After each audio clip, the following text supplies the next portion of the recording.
Good evening, ladies and gentlemen, and welcome to the Ambassadorial Wing. And I am your host, the Ambassador.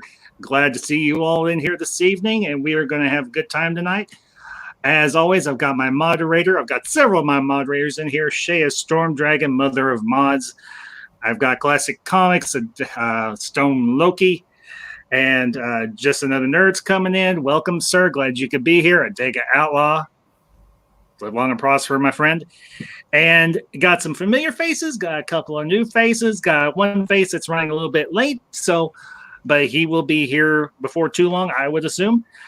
Guys, welcome. Thank you for being here tonight, Jesse, Speaker, Steven, and of course, a man who does not really need any introduction, Trey from Axonar Comics.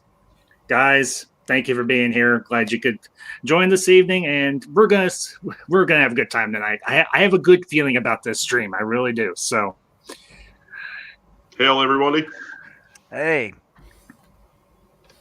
let's have some fun. So, greetings, programs. Greetings, fellow users. He's a user. That's right. I love that guy's voice when he does that. Yeah, and to the chat, Netcat, check the chat room on Twitter and everything. I put the link in there. Just scroll up a few spots, and you should find it. So, and just remember, trust is a three-edged sword. Ha ha ha. And like I said, we got a new person in here, Steven. Good evening, sir. Glad you could join us tonight. So, how are you doing, my friend?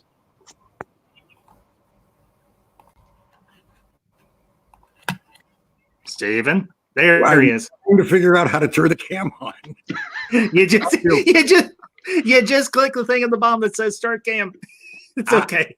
I ain't used to all this newfangled technological stuff. You know what I'm talking about over here? Out on the farm, we don't have these little doohickeys lying around. Oh, good grief. All right, folks. Well, tonight we are going to cover a sci-fi classic. We are going to be talking about Star Trek VI, The Undiscovered Country, the last voyage, the last cruise, the last adventure of One the thing, original. sorry to interrupt you, but is anybody else getting garbled from him? Does he sound garbled, or is it just me?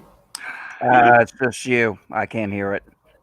Okay, I hear him fine. I'll go off cam because sometimes that does happen on my end, 5x5.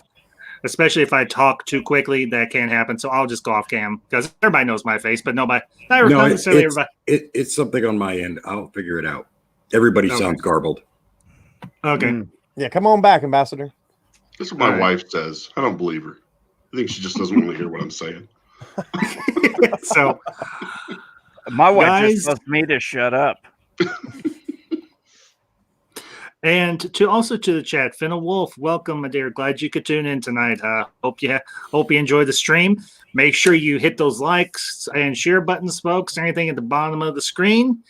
And if you got any friends that love Star Trek, the original series, or just Star Trek in general, let them know that's what we're talking about tonight.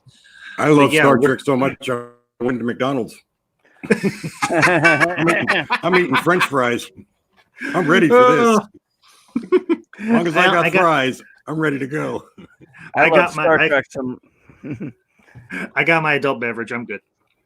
I love Star Trek so much, I rearranged my room to put my Star Trek ships in theme. Yeah.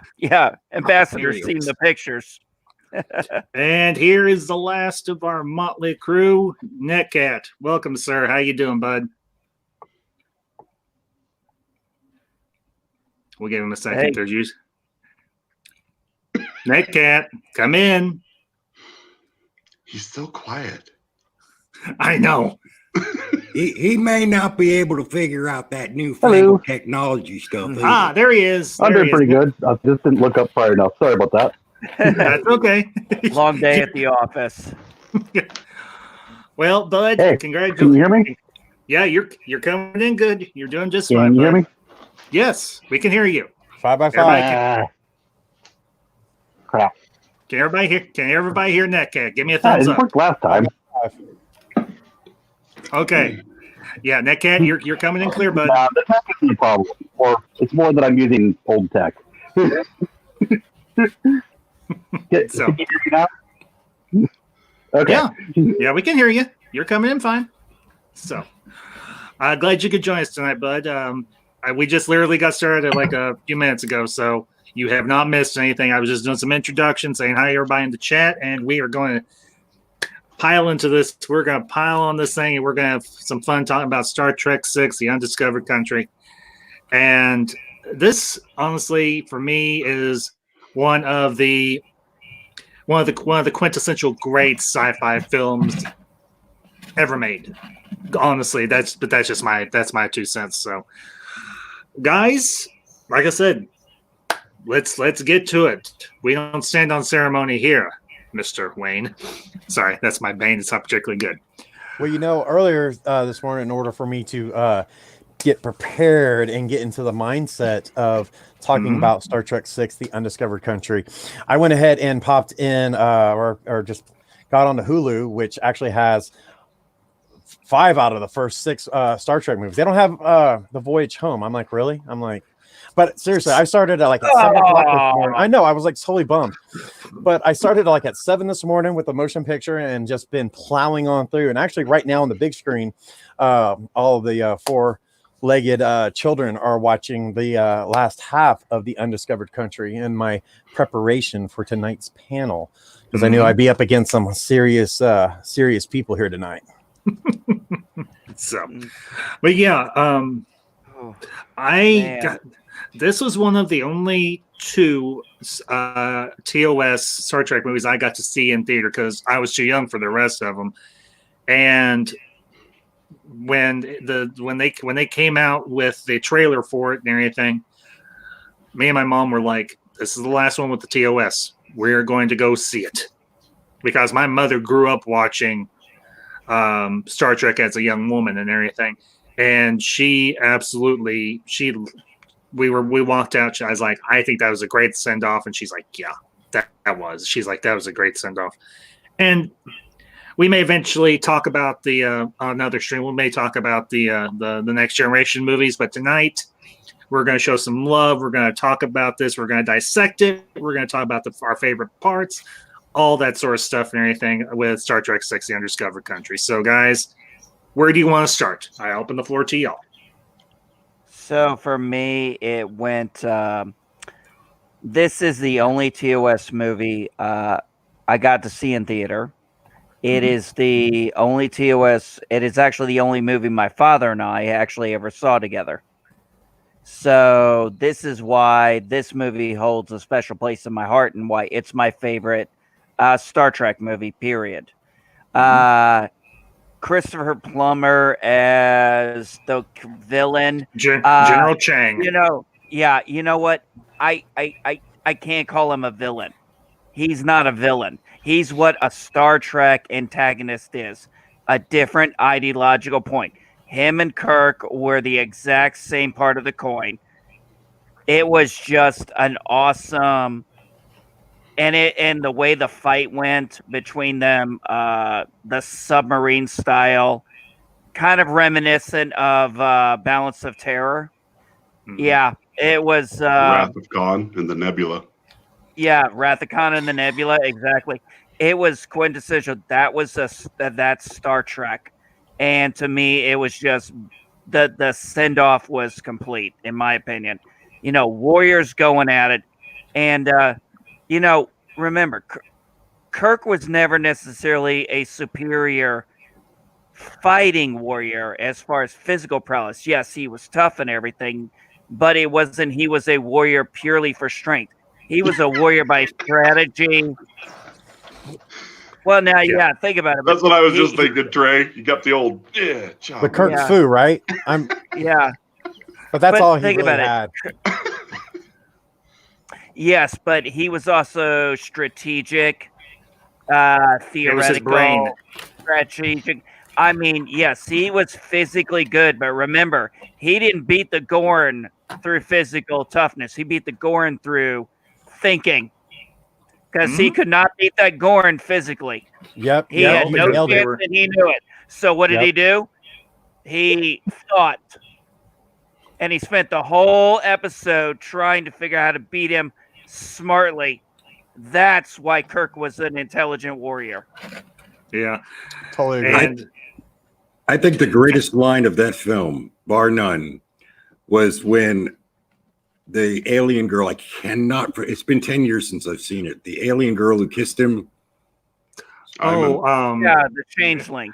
Yeah, changeling. yeah. Well, Kamaloid. Kamaloid, yeah. Kamaloid. It's actually played by by kind of a big name model back in the day, a mom. Yeah, she was Iman. She was awesome, but when she kissed Kirk and McCoy, he goes, "What is it with you?" I know that was a great moment. That was the greatest line of that film. What is it with you? Yep. Still think we're finished more than ever. Yeah. Well, Absolutely. the funny part is even McCoy's like, seriously, even here after all these decades, not years, decades, you still got time to think about this? Yeah. No kidding. So, Well, yeah. I'll show you how much of an uber nerd I am, and I'll just start this off by saying "tachbach tachbeh," which is to be or not to be in Klingon. Or as it's actually translated, to continue or not to continue. Because I actually yesterday, after I got done rewatching Undiscovered Country, I went through some of the special features and I watched them talking about how there was this theater company up in I think it was St. Paul, Minnesota, that reverse translated the Klingon into English and then translated it again back into Klingon and everything to get as accurate a translation for the Shakespeare, for Hamlet, that they could. And they actually had a few scenes on there and everything where they portrayed like the grave scene and everything with Hamlet and Horatio and the Gravedigger. They had Hamlet's monologue and his famous "To Be or Not to Be" monologue and what have you. So it was a great little feature and everything. And that's one of the things I love about Star Trek, that especially with the people that grew up watching the original series and everything. And they had people who have carried on this tradition. It's something that they love. It's something they have a passion for. And you've got a theater troupe up in Minnesota who just took the time to put on a theater production of Klingon Hamlet. Yeah. And one of them actually made a really interesting observation. If the Klingons had actually done this play, the play would have been 5 minutes long, because Hamlet would have been, the minute he found out that his uncle killed his father, he would have been like, I'm not contemplating this. I'm going to kill the turkey. He's like, there's no... and Shea brings it. Well, Shea, it's not Klingon. It's not Romulan ale, but it's an adult beverage. That's all I'll say. So hey, let's think about this. Let's look at the interesting idea of the opening after the Star Trek 6, the titles and all that stuff goes through. All of a sudden, boom! Yeah, freaking they start off with a bang. Praxis just blows up, and then you get to the Excelsior, which I'm gonna say this: that class of starship is my favorite class in all of. It is the only one that rivals the Constitution class in my mind. It is just it's a beautiful ship. Beautiful. I have loved it ever since. The only thing that is the one thing I've hated is they never had a Star Trek series that had that as its ship. I wanted an Excelsior class ship. But that being said, the nice thing was two great things that you got to see. Sulu is now a captain. Yep. Finally got that position he deserved. Especially after, and it's been admitted his character was very underutilized in several other episodes. So they didn't really have much to utilize him here, but they were like, hey, how about we give you a captain of a ship?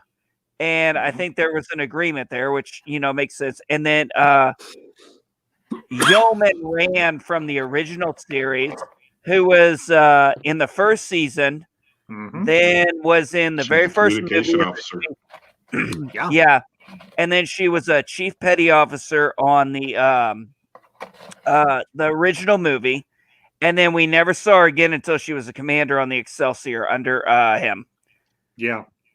And then you really see Sulu come into his own here. Yeah. I mean, you really get to see a different side of Sulu and stuff in this. Yeah. Which I really liked. We always knew he had it in him to be the captain. But one thing I really liked about it was how they tied it in to the Star Trek universe. Because Tim Russ played a different character. And, when you watch Voyager, you're looking back at Star Trek 6 going, wait a minute. That's too long. But they tied it. They actually tied it together because they showed that Tuvok was on that ship. So you kind of go, okay, he didn't have the ears, but we'll accept that. No, he did have ears. You just got to look at him. Oh, I thought he was human in Star Trek 6. No. He was. I'm fairly certain it was. He looked like a Vulcan. I think Okay, I'll rock, paper, scissors you for it. Ready? just kidding. So my favorite part of this is that when it starts with the words "for Gene Roddenberry." Yes. Because Gene died before this film actually came out in the theater. I always love that. Whenever I watch that gets me almost every single time, is that they put that for Gene Roddenberry at the very beginning and stuff. And I saw this in the theater. It's kind of strange, but I actually have the cup that I got my pop in that night for this. Awesome. And stuff. It's the only one I've ever gotten for something like that, but I've hung on to it all these years. I'm 46 years old, so jealous. But it looks so nice, man. I never had enough sense to keep those things. Is it? Yeah, me neither. Is it possible? Right? Is it possible though that the reason we love this film so much is because Star Trek V was so monumentally bad? I would say yes. I would honestly. I got to see Star Trek V in theaters and everything. Just like I got to see it. So did I. I wanted my money back. Okay. Well, here's the thing. Here's the thing for me. I was a young kid at the time and everything, and for me it was just Star Trek. I mean, I'm not the huge Star Trek aficionado. I love Star Trek. I really do. I grew up watching Next Generation and all that stuff, and by and large, I enjoyed it. So for me, it was just watching the original cast on screen. And okay, Netcat, that's fine. Don't worry about it, bud. What does God need with the starship? Exactly. There's some good parts in that film, though. Overall, it's kind of like, but every once in a while, it's like they really did something kind of cool with that. But that's very much William Shatner. Yeah, that's his sensibility. I'm saying is the reason why Star Trek 6 is good is because of the chemistry of the way the characters acted. They actually acted like themselves. The characters, the chemistry between the little bit of time Christopher Plummer and William Shatner were together was just awesome. It was just a great story. And no, just because episode 5 sucked does not mean we gave this one a pass. This one in all fairness too, the reason Star Trek V was bad is number one, it was very low budget. They really did not spend any money on that. Now there were, like I said, a few good scenes. The Yosemite scene when they're sitting around the campfire, classic. Yeah, loved it. Yes, but after that, it kind of went downhill from there. But Star Trek 6 was amazing because Nick Meyer directed it. And what other movie did he direct? Star Trek II, The Wrath of Khan. I mean, Nick, that's why Discovery is as good as it is, because Nick Meyer is involved in that too. I love Discovery. Did you just say Discovery's good? Oh, God, yes. You haven't watched that? No. Oh, it's so good. You haven't seen it. I refuse. I won't watch it. I've heard enough about it. I'm just like, I don't want that in my brain. I don't want it in there. It is the first time we ever hear the F-bomb dropped in Star Trek. I absolutely went nuts. Good. It was great. The moment was perfect when she did it. And you it know, was like, there was almost a moment I thought he was actually being serious. There was a little bit of a. If you're being serious, no, you're not. You're not. No, there's no way. Discovery's really good. I love the new Klingons in Discovery. I really think they're more. Oh, they're now more I know alien. He's just messing with everybody now. Klingons. You got to understand. Oh, no. Okay, the problem I always had with the Klingons is they were always too human. It was like you had in the original Star Trek, they were human. I mean, and then in Star Trek the motion picture, oh god, they were awful. And then you had Worf. And it was like they were always just not alien enough. These Klingons are alien. Like they are just completely alien. I'm going to give you props for keeping that going. Yeah, holy cow. He's straight facing that. Yeah. I can't troll you if you keep laughing. I'm surprised everybody in the chat's not like, ah! I can't troll you if you keep laughing, but we will all agree Picard is really good. I wouldn't know. I've never watched it. Oh, I watched the first episode, and that's I missed it. Dang it. It's everything you wished the Next Generation would have been. I mean, the cinematography is gorgeous. The special effects are flawless. It's really good. You may have to mute him. No. You know what? He is an awesome parody. I would watch YouTube videos of him doing reviews of all of Star Trek Discovery and Picard, of just him doing this and giving all this positive. I would just be laughing the whole way to the bank. I'm not kidding. You should see my show Carpe Nerdium on YouTube with Jessica Lamb. That's all we do is cut up. I mean, we try to make it as funny as possible. And it's hard for me to keep a straight face when I'm trying to troll you guys and you guys are laughing and I'm like trying to keep it together. Hey, I'm gonna give you credit, man. You had me for a good minute. You had me. And and to the chat and everything, guys, y'all are doing a great job. Keep it up. And to one that just came in, Jane Theory, welcome, young lady. Glad you could tune in tonight. Hope you enjoyed the stream. But now I will say this. Mm-hmm. I will say this, and this is the last thing I'm going to say about the subject. The Orville, awesome. Yes, I would wholeheartedly agree with you on that one. I haven't had a chance to. I haven't had a chance to watch it, but as soon as I am able, as soon as we get our stimulus, everything, or we get paid, the first season was way too many jokes. He tried to be too That's what I've heard. But the second season, he really kicked it into high gear, and it looks so much like Star Trek. It's not even funny. Like if they'd have given him the Enterprise, Seth MacFarlane probably could have made a decent Star Trek series. Okay, so he'd be doing a lot better than what we're getting now. Oh, so here was my thought on the whole reason why season 1 went the way it did with the jokes to season 2.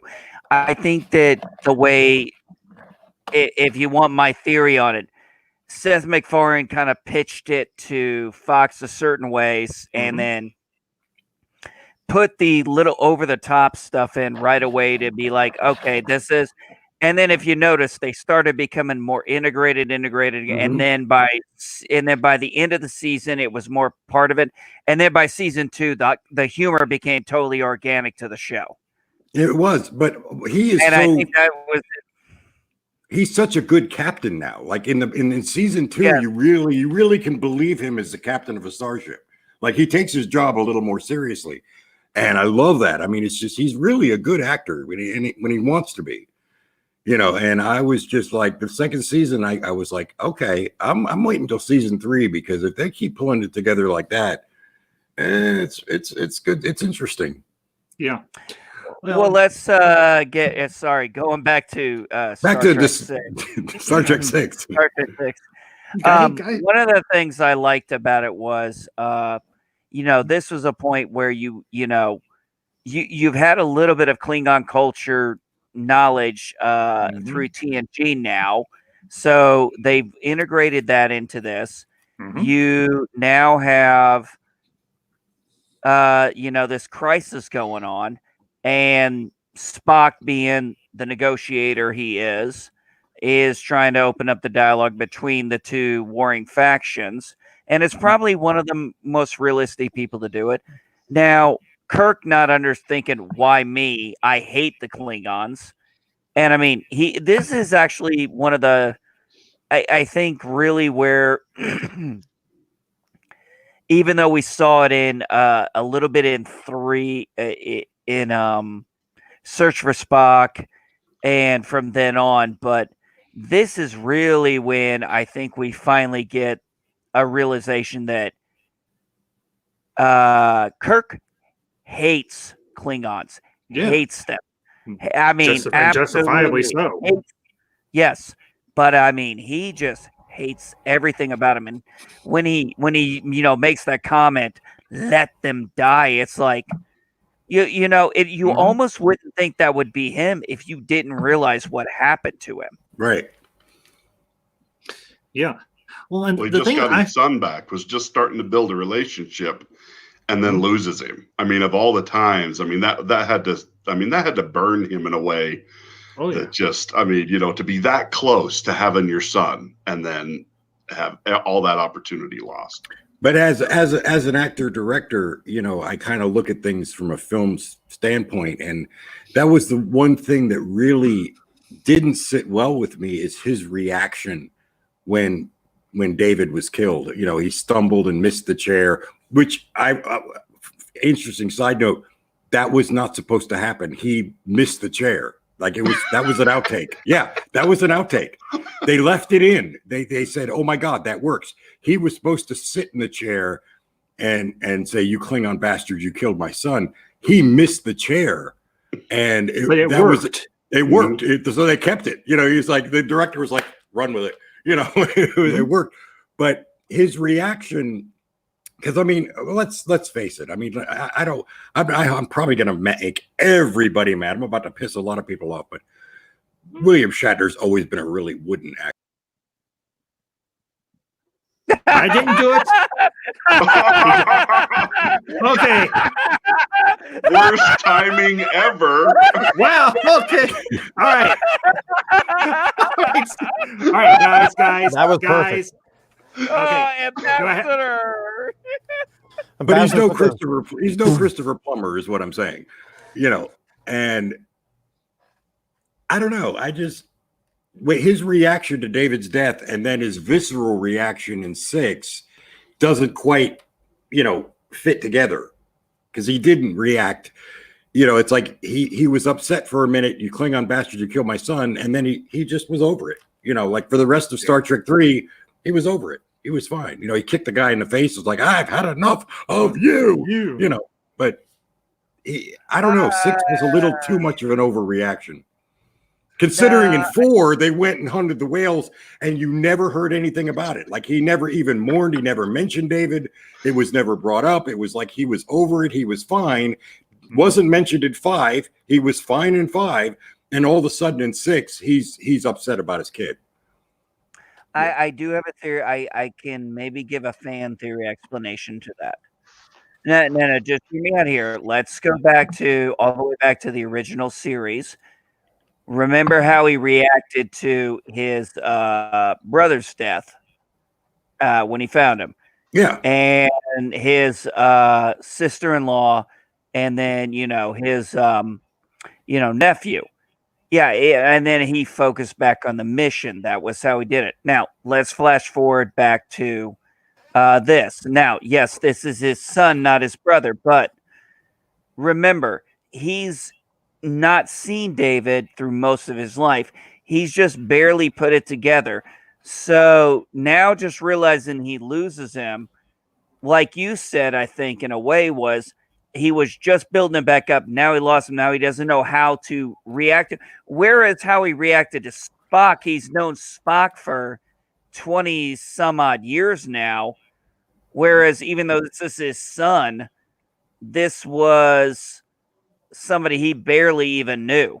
So whereas it was a parental thing, it wasn't the emotional trauma that you would think. And I don't think it really started to weigh on him because it was so sudden from the time he started to build the relationship to lose it to the time of 6. So that's why 6, it's built up more. It's a cancer of anger that is built up since Right. then. No, I get that. I get that. It You was get just a that? continuity. Okay. It was a continuity thing as a filmmaker. And Shia, if I'm pronouncing your name right, Shia Stormdragon. Shia Stormdragon. I wasn't dissing Captain Kirk as much as I was dissing William Shatner because I mean Chris Pine is Captain Kirk.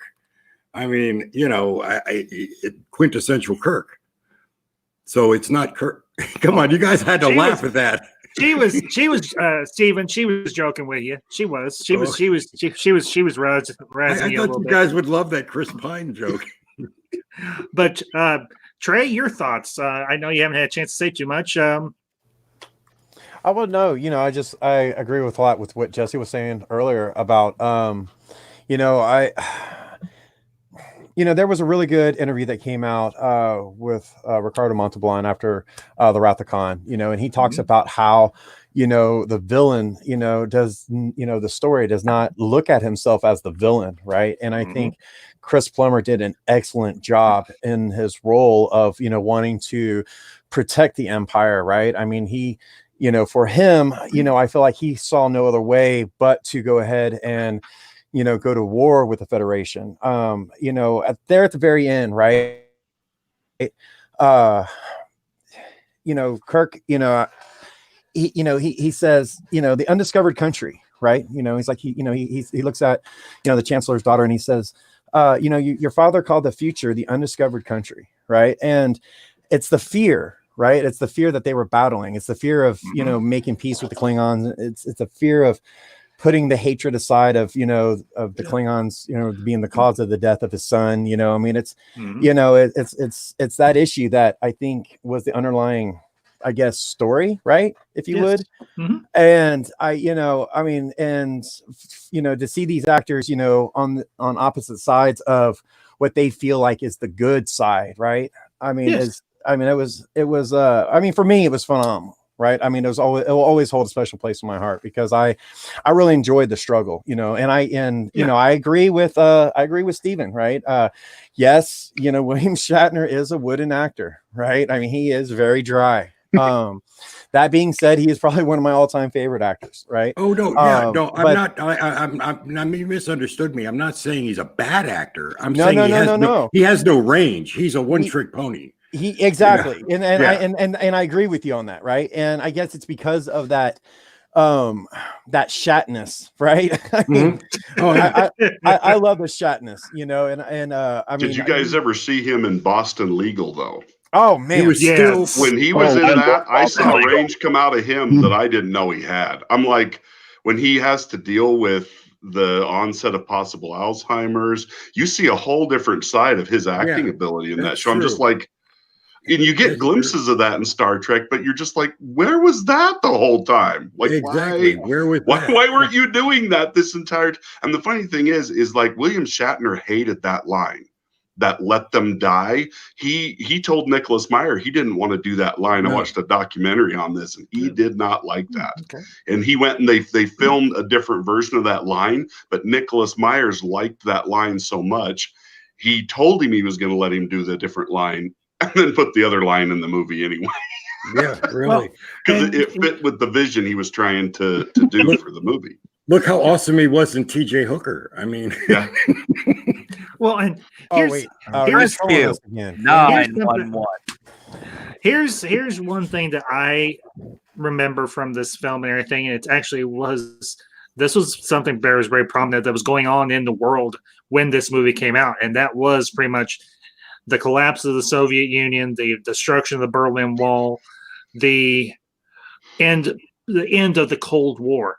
And this movie very much speaks to a lot of those themes and everything of what's going on in the world at the time. And that's one of the great strengths about Star Trek. They could tackle current events or past events in a way that was entertaining and was it was enlightening and it made you think. And this movie very much mirrored, I think, a lot of people's concerns and problems and issues with the end of the Cold War. Yeah, it was Russia versus the United States. Yeah, yeah, definitely. for decades, quite literally from the end of World War II up until the late 80s, it was, or even going into the 90s, it was very much the destruction, or not the collapse. I'll say that it was the collapse of the Soviet Union, the USSR, which we had been locked in a Cold War with. And here you have on screen something very similar happening between the Federation and the Klingon Empire. And that is something that I love about this movie, because they just spoke so strongly and it spoke so effectively about this whole real world conflict and everything. And Netka, I'm glad you're able to get back in and everything. What are your thoughts on everything? Because I know you haven't been able to participate too much. Your thoughts on that whole dynamic? I think that it was really cool just being able to see how maybe politics can be put into a movie without it feeling like you're being preached at. It really felt like how it also really felt like, yeah, not quite sure how to put it, but it just felt like Star Trek done right, especially after recently watching some of Discovery and Picard. Yeah, I would agree with that. Makes any sense? I don't know. Steven has a different opinion on that. So I do. Yeah, but Steven, it was talking down to me. It felt like it was talking to me. It would have made a lot more sense to me if they'd have had Savick instead of Valeris. Yeah, but the only problem was there was Oh, I heard him. No. There was actually talk about that. I read in documentary. I wish I was gone when you started trolling. No. I remember they talked about putting Sarek in there versus her, but they decided not to because they felt she was too much of a fan favorite for her to be a traitor to the Federation. That's why they didn't use that character. Mm-hmm. And to the chat, Wookiee Supremacy, welcome. Thank you for tuning in this evening. I think you're a first-time visitor to the channel. Glad you could be here tonight, and hope you enjoy this. And hope you enjoy the conversation. So that and Kim Cattrall was hot. So I want to jump on what he said. Yeah, but I can't get past Sex in the City. I'm sorry. I saw her and I was like, no, thank you. No. But I want to jump on what he said and say that yes, you're right. It would have been bad for the fans if Savick had turned out to be a traitor. But couldn't they have written it a different way and made a different character the traitor and really seen Savick in all her glory without having to make her the bad guy? I mean, they didn't have to make that particular character a traitor. They could have made any character a traitor. They could have made the guy with the feet. Yeah, but the fact that they made it a Vulcan, Crewman Dax. Made it a Vulcan. Dax, thank you. Crewman Dax. They could have made Crewman Dax the bad guy. But here's the thing. Yeah, but the fact that they made it a Vulcan, that's the whole key point there. You had a human, Klingon, and Vulcans all trying to a Romulan. And a Romulan ambassador, all trying to stop a peace treaty. So it was the point of it was everybody trying to stop. There was somebody from each side terrified of what was next.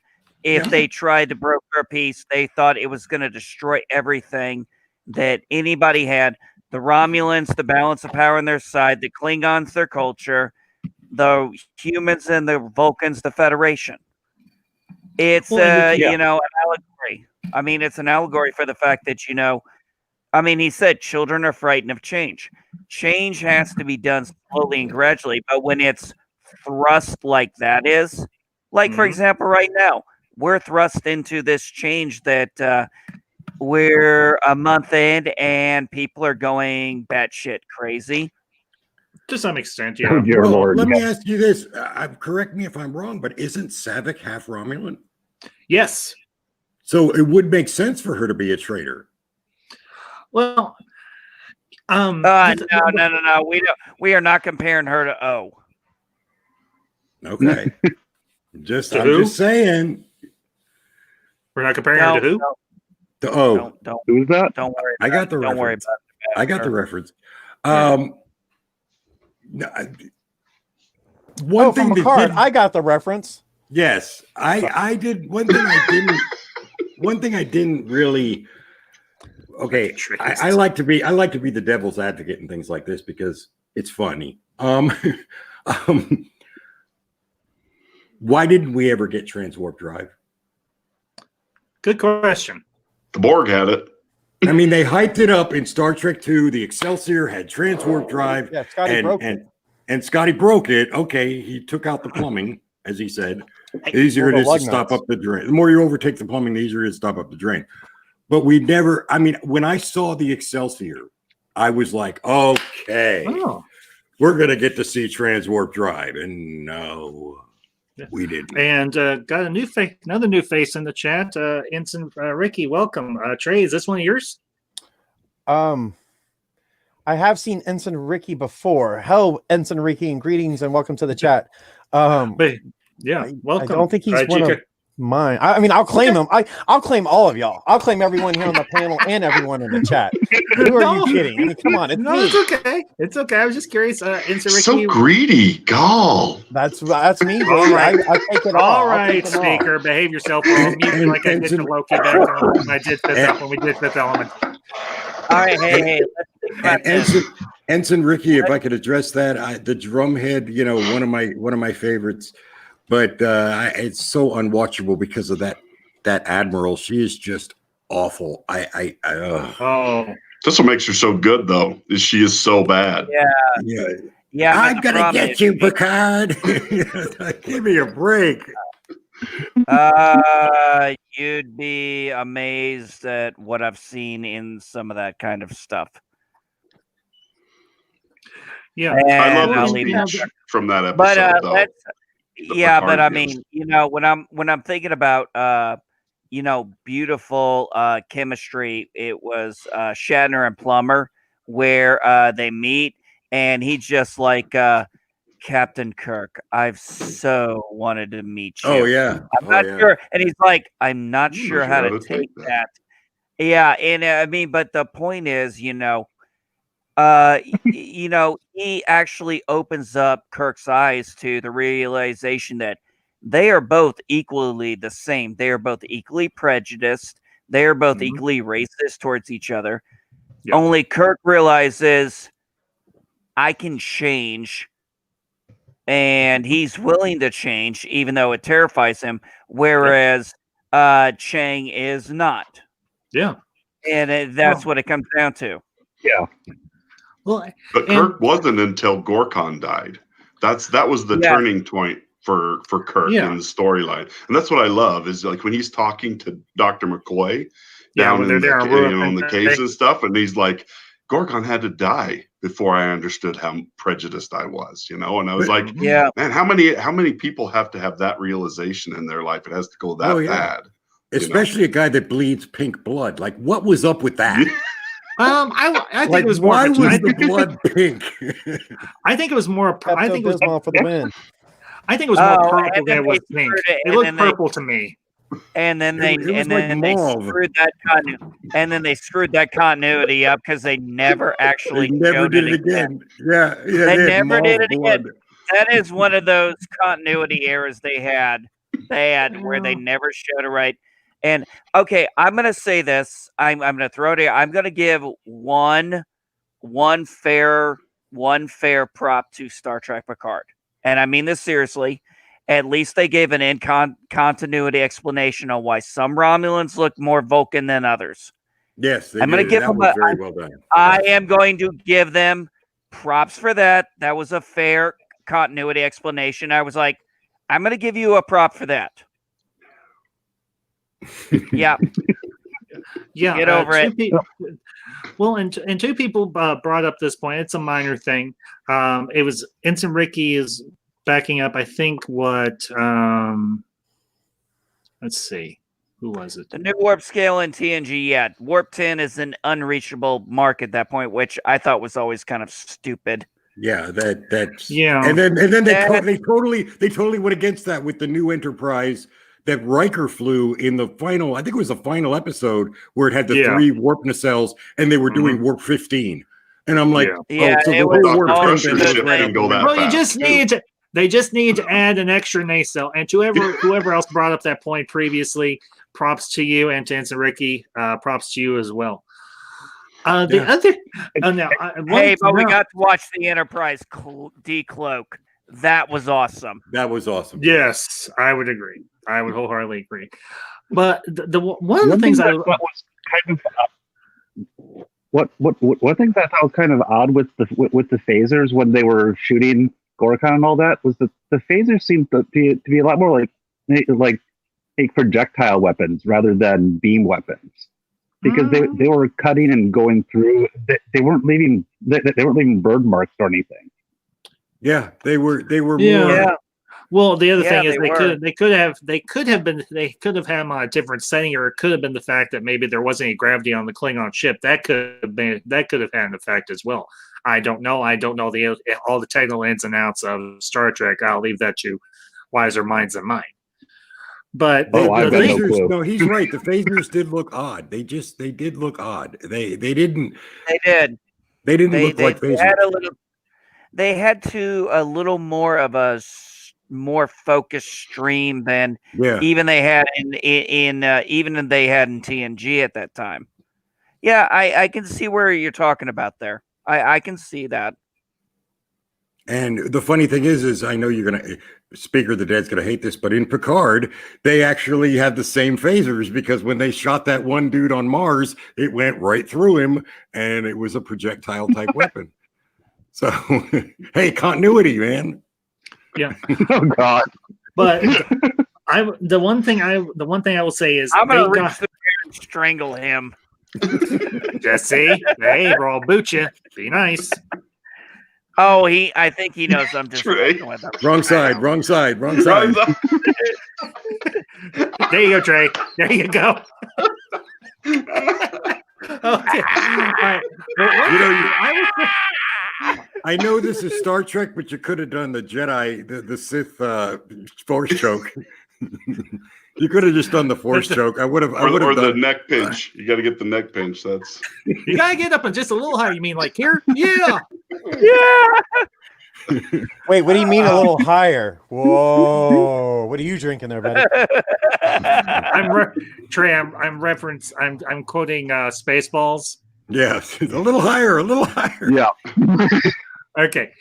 Well, the other thing I loved about this, I loved everybody that they had cast for the Klingons.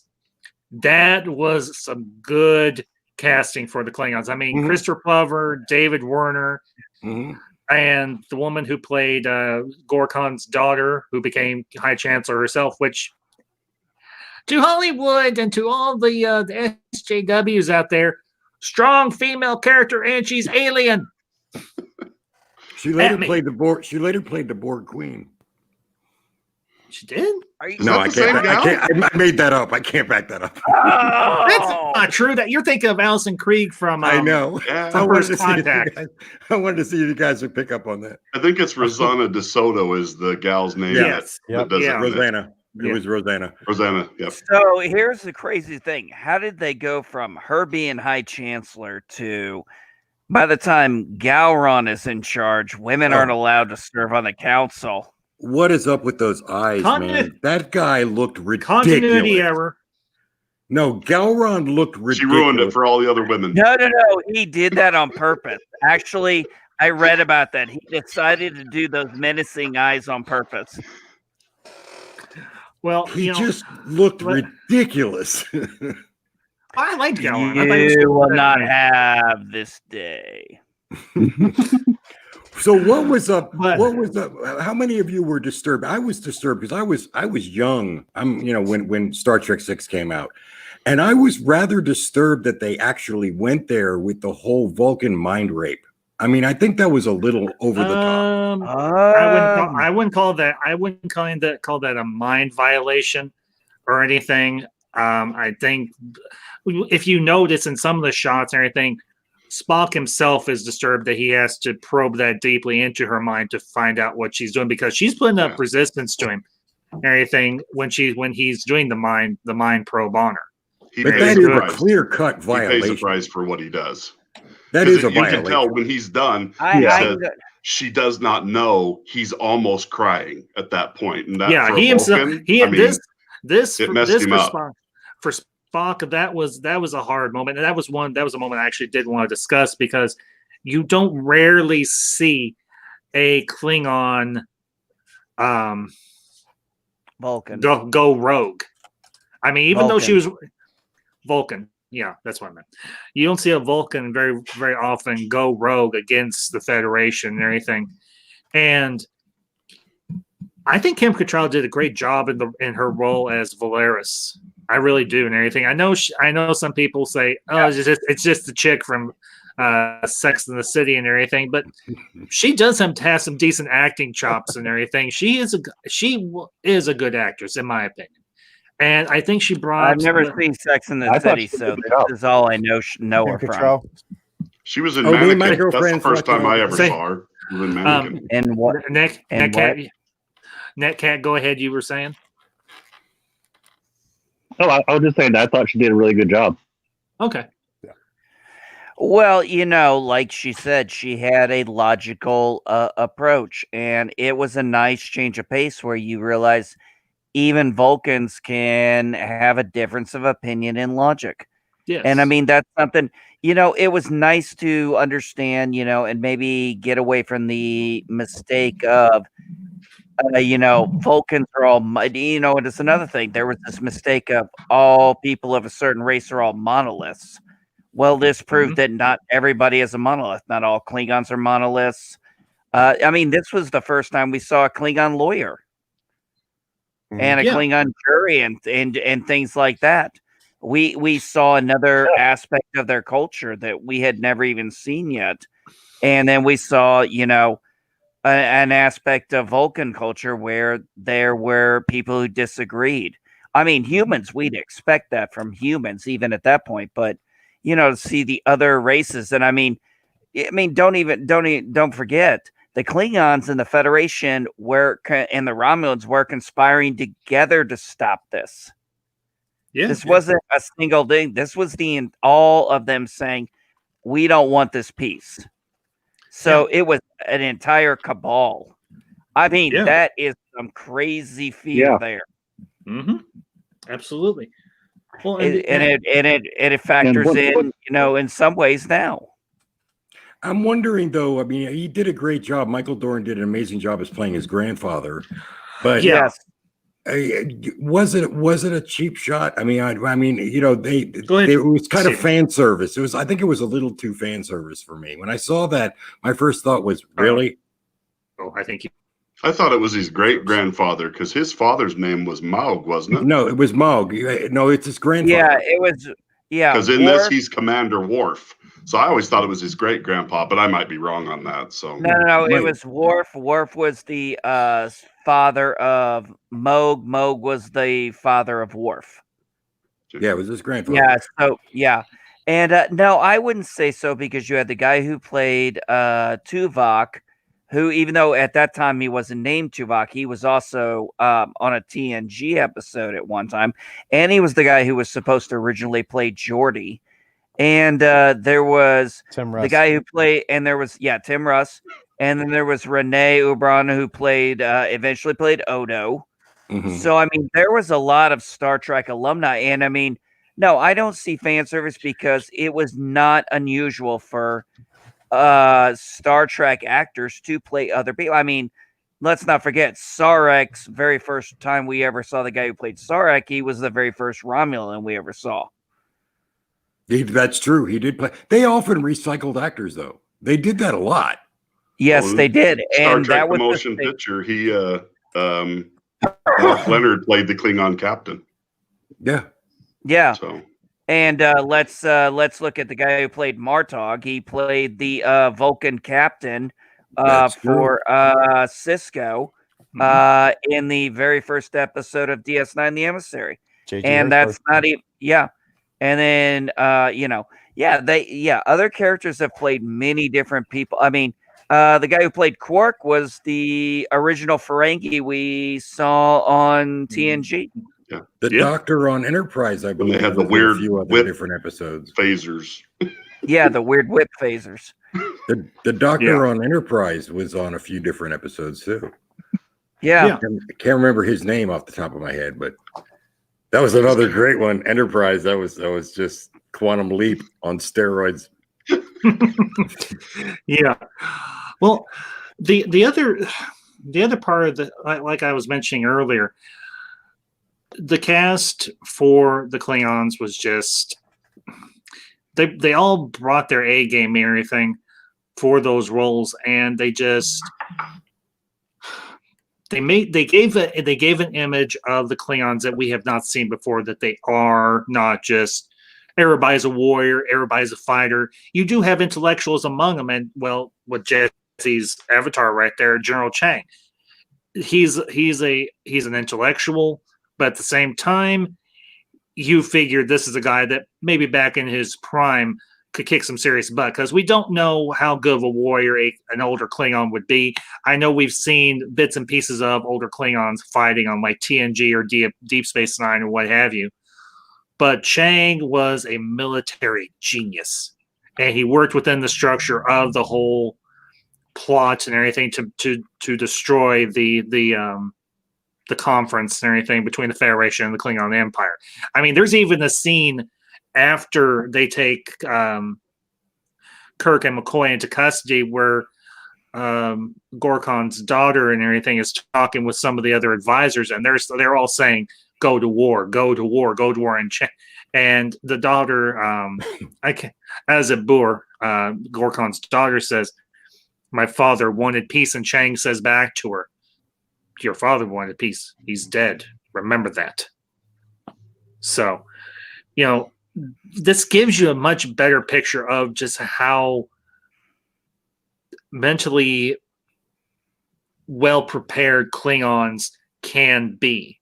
I mean, up until this point, we haven't had a whole lot of exposure to strategy and politics within Klingon culture, and this is the first time we get to see political strategy on any level whatsoever, except for maybe when we get into TNG, into the Next Generation, and you've got the whole mess with Duras and Worf and the High Council and the Kemphead, who was the High Chancellor at the time, and all that stuff. So it's a great moment. It's a great piece of world building that they actually build on into Next Generation and Deep Space Nine, where there is political intrigue within the Klingon within the Klingon government, and it fleshes out the world even further. I'm one of these people. I love good world building, and this movie actually gives a lot of good world building that they use to go into the Next Generation and Deep Space Nine. Because think about it, the final conference that they have is on Camp Khitomer, Khitomer Accords. Yeah, and where does Camp Khitomer? The Khitomer Massacre. Yeah, and which is a whole thing, which is a whole other storyline within Next Generation for Worf and Picard and the Klingon Empire and the Romulans, and then of course you've got that. And Enterprise I'm not throwing shit.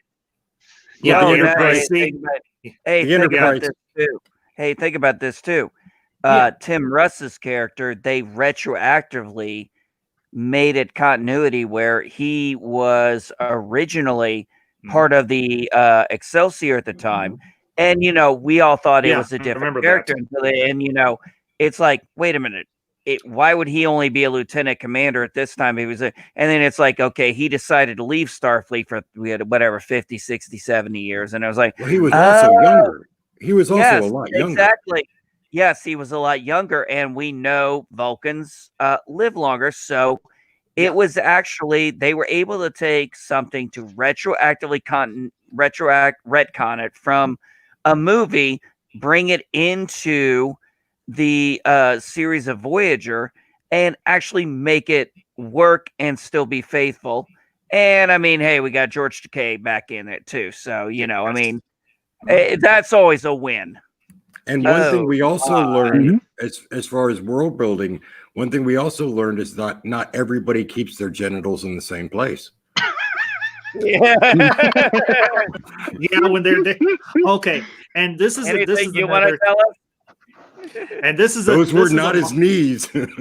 this is a particular more performance or anything from an actor, and he's a lesser known actor, Steve Morgan Shepherd, who plays the warden there on Rua Pente and everything. You see him at the beginning there, and you see him right after Spock and not Spock, but McCoy and Kirk and the Commonwealth, the Changeling, and everything escape. I love this actor. He is honestly one of my favorite actors. And to the chat, an old friend, Drew, Supreme Heretic, welcome, and peace of life, my friend. Glad you could tune in. You had a great stream the other night. This is the gulag. This is the gulag. This is the gulag Rua Pente. No sake. No. He's got that voice. Electronic frontier. Only a magnetic shield. Yes, he's got a very. The gentleman has got a very, like I said. He's got that smoker's voice, like he's been doing 20 packs a day for 15 years. Yeah. So, but yeah, that is one of my favorite. He is a favorite actor of mine. I think he passed not too long ago. But the other part of this movie that I absolutely genuinely love is the fact that you get the whole dynamic of Kirk and Spock and McCoy. This is the last time these three are working together.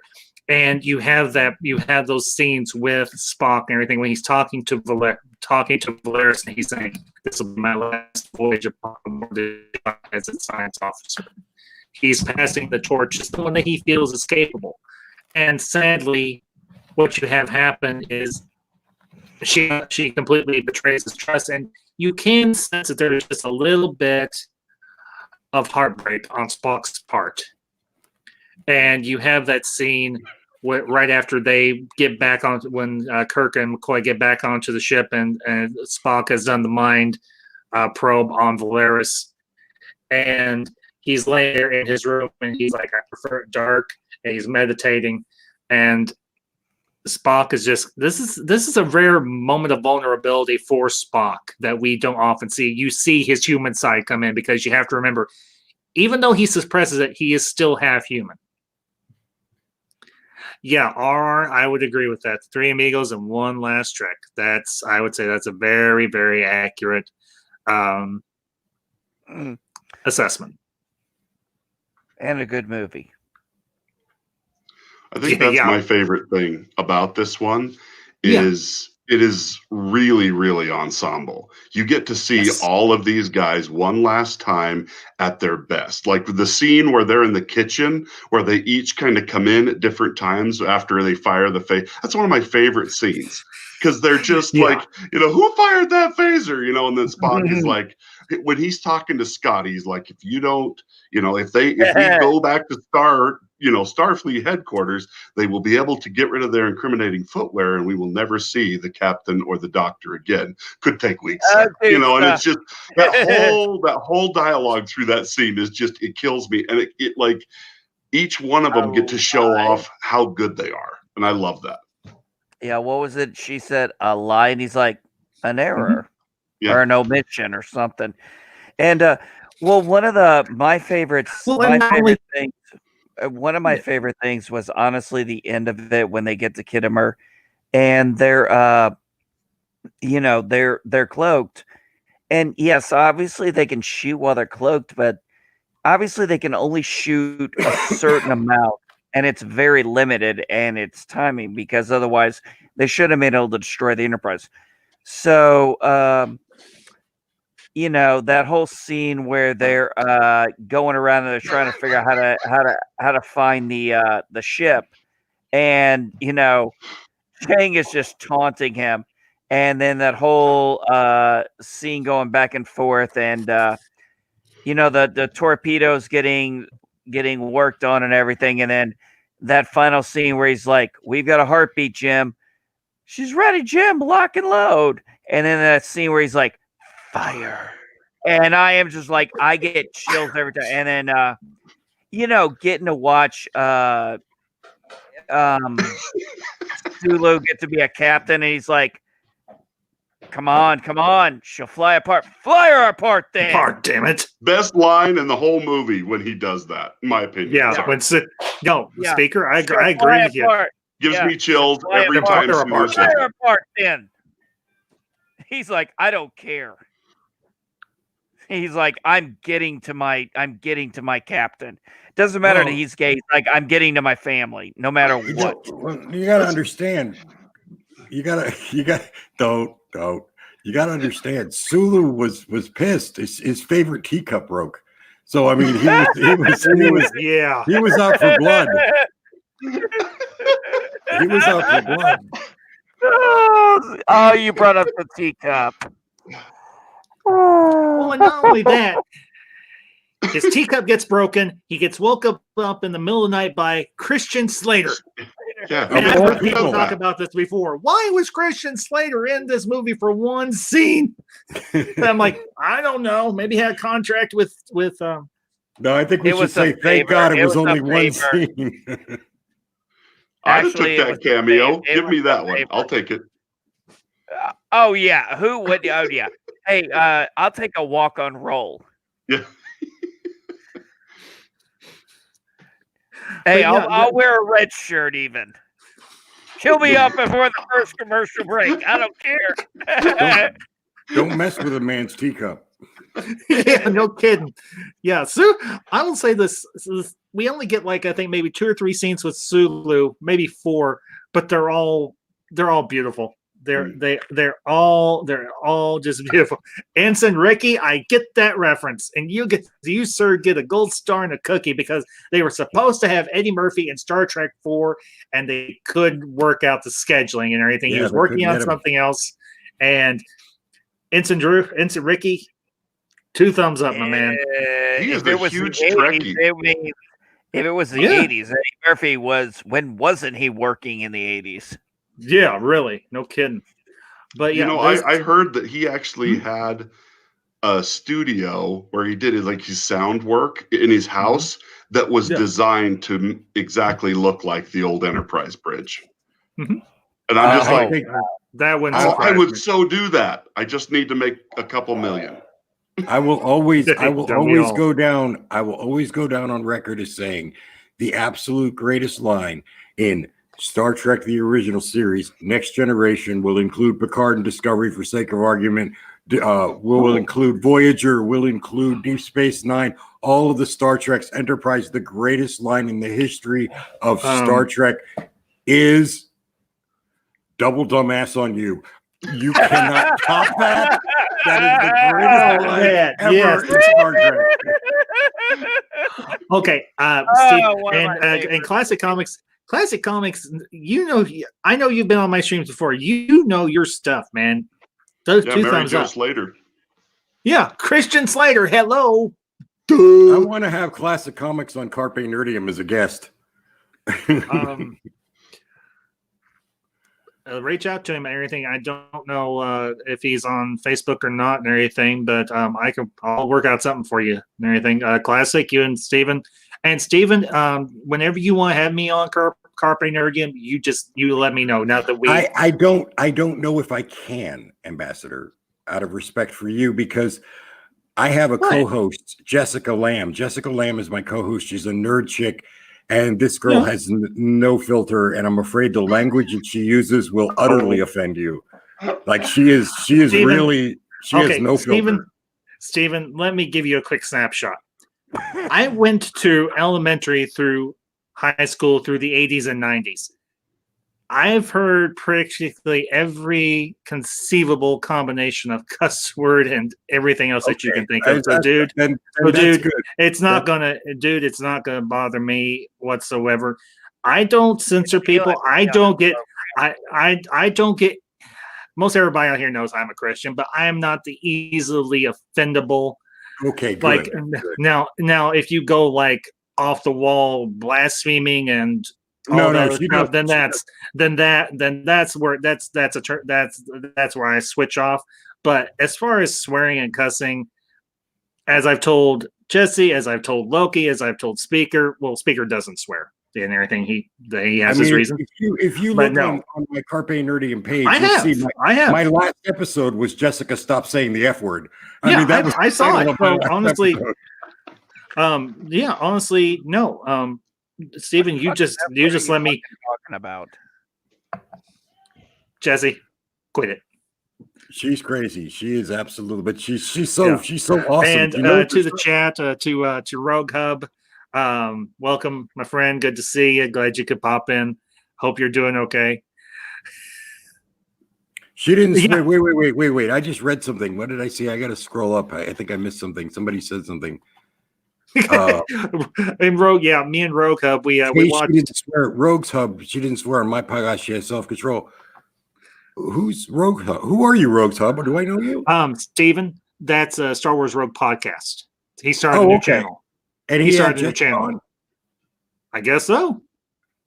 But anyway, and Supreme Heretic and everything.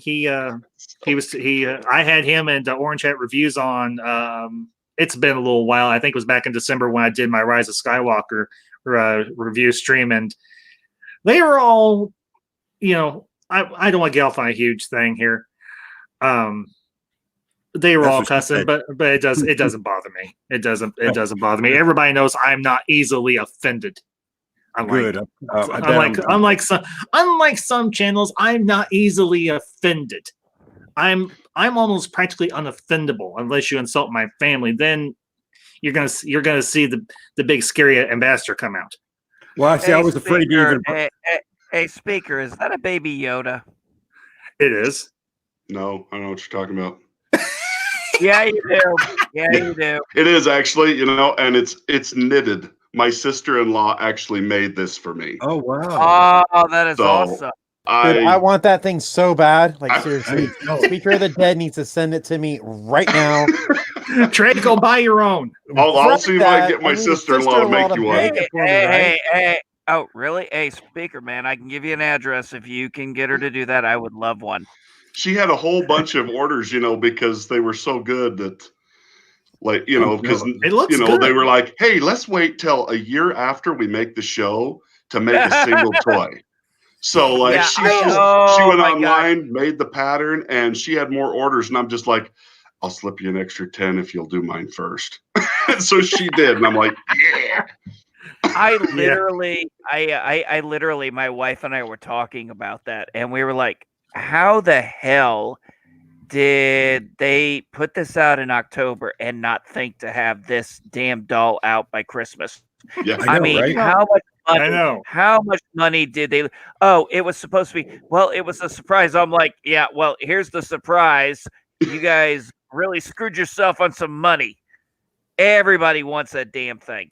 That thing is the only thing that thing's about is nobody's talked about anything that cute since Groot, baby Groot. Very true. Very, very true. Yeah, they could have. I mean, it would have been like printing money had they had these ready to go in the stores. I mean, you wouldn't have been able to keep them on the shelf. Yeah. But, well, that would have been the Tickle Me Elmo. That would have been the Tickle Me Elmo thing. Yes. Okay. Trey, we're going to give you the floor for a few minutes. What's something you want to talk about in regards to Star Trek 6? Something that I want to talk. Oh,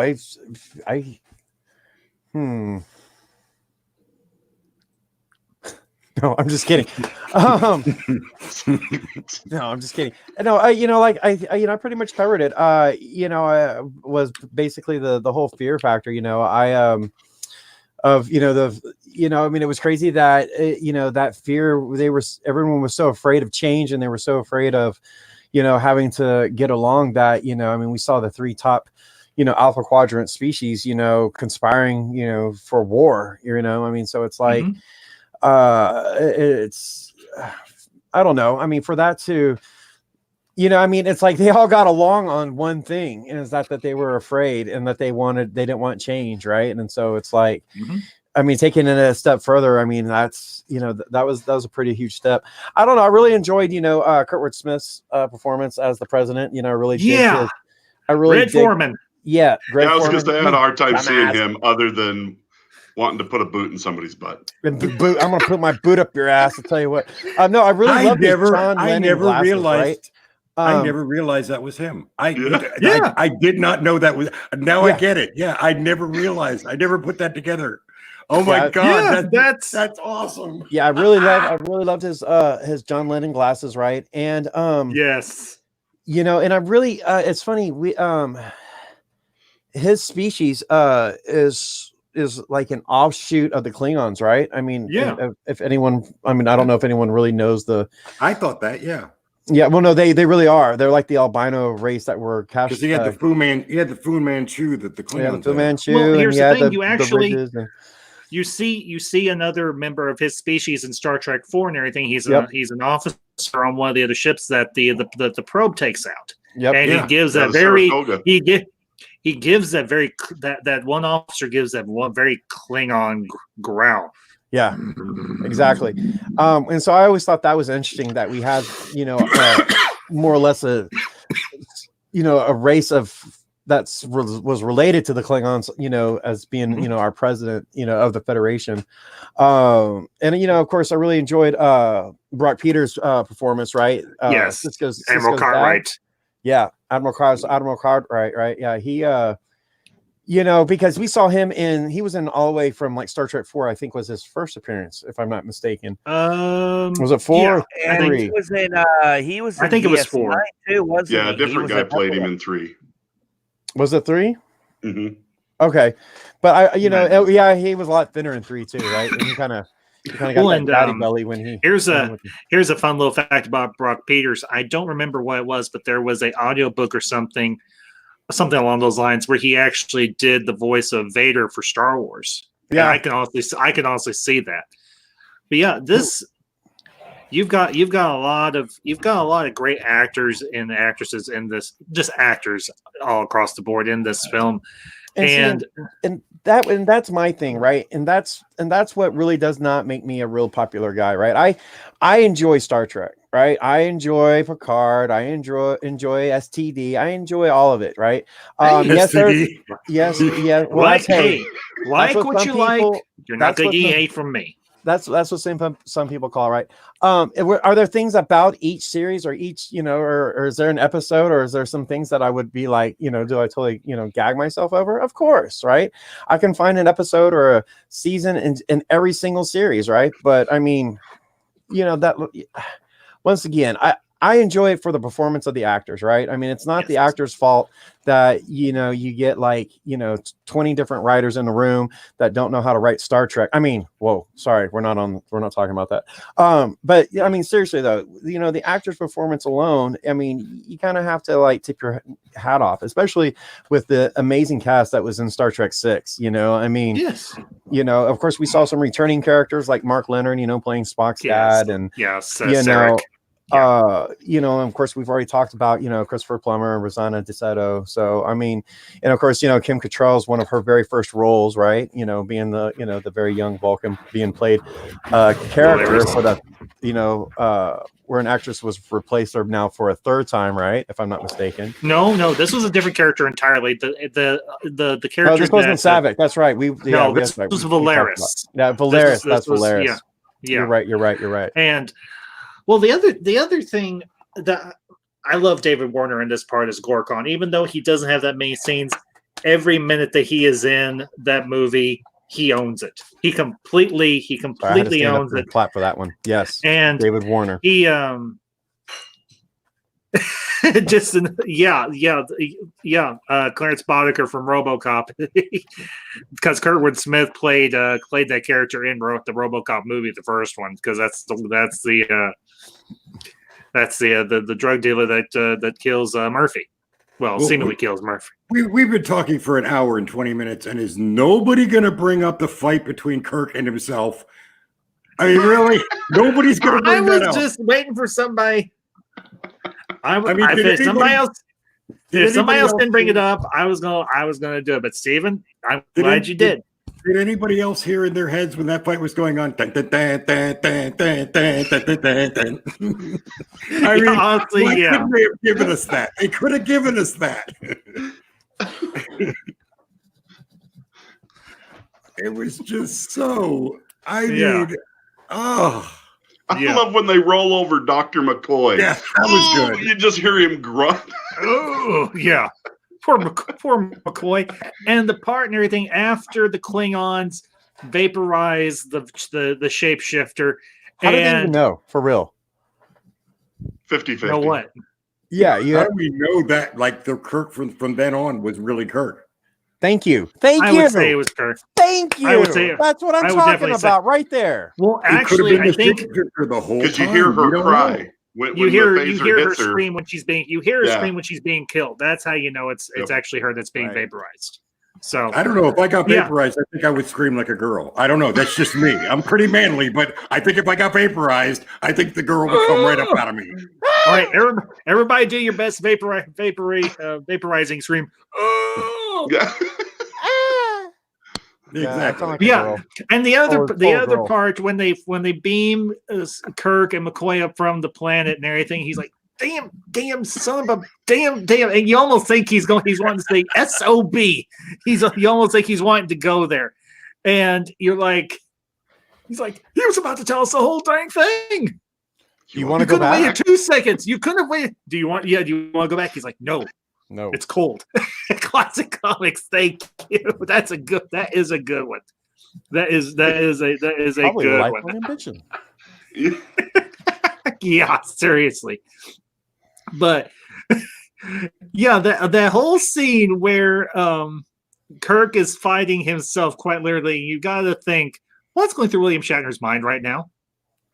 He's quite literally fighting against himself, and you're thinking, is this an allegory for his life in some ways? He's Probably fighting against thinking- Kirk. I'm sexier than this stunt double. But did we really? I mean, they've always had comedy in Star Trek, and I love some of the Star Trek comedy, but I think in this Yes. one, some of the comedy fell a little flat, and it was a little too forced. Like Scotty walking into the bulkhead going, I know this ship like the back Oh of my yeah, hand. Star Trek 5. Yeah, That- yeah, That I was could a agree little with that. too. No, that was 6. No, it was 5. No, that was 5. It's when he It was breaks him 5. out of the prison. Yeah, you're thinking, Steven, you're That's thinking of 5. 5. I could have swore he did that in 6. Nope, that was 5. It was right after the kitchen scene when they shot the pot and the pot evaporated. Nope, that was No, in that was 5. 5. And, Steven, I'm sorry, but you got 3 people saying it's 5. I'm afraid you're outweighed. I'm gonna have to watch it again tonight because I could have sworn that right after Just that watched it kitchen today. scene. It was in 5. It was in I'll 5. send you a Steve, link. you're wrong, buddy. Sorry, but you're wrong. Not to Okay. worry, That Captain. was in I know 5. this ship like the Robert, back Steven, of my they're not- hand. Let's I've been- not. Hey, I've let's been not. wrong before. I'm divorced. So am I, or I was. I'm I've been remarried. wrong before. Not the first Hey. time I've been wrong. Hey, but let's not. Hey guys, let's not pick on the new guy. I want to have him back. I want to give him a 'Cause hug. He's group Who? hug. Wrong side You. again. Wrong Oh. side. Well, Those are I'm not my leaning- knees. No. I'm Those are leaning not my down. knees. Trey, Group those hug. are not my knees. Trey, those are not my knees. Oh my gosh, you guys kill. You guys are. You all are great. Oh my god. That was- One other thing I will say about this that I really like is we get a little bit of space combat again, and I love space combat in Star Trek. And the only other time we get a decent space fight of any type is Star Trek 2. I Or mean, Picard. I haven't watched Picard. I wouldn't know. I'm not going to pay for. I am sorry. I am not going to pay for CBS All Access. I have Disney Plus. We have Amazon Prime. I'm good. I'm Yeah, good. you got to wait till Deep Space Nine before you really start getting the big, Yeah. That's you my really favorite do. thing about Deep Space Nine is we get some of the They're not coolest afraid to freaking go- Federation battles ever. Yeah, Trey, and the Borg stuff. Yeah, that too. Mm. Anything. But that's the thing about Star Trek. It's not necessarily about space combat, but but it's kind of nice when you do get it, because I'm one of these. As you all maybe probably have figured out, I'm a hardcore nerd. I love my space battles and stuff. But they use this. They use the space battle in 6, not so much just for pew pew pew pew pew. You've got a nice interchange of dialogue and manner speaking between Kirk and Chang and what have you.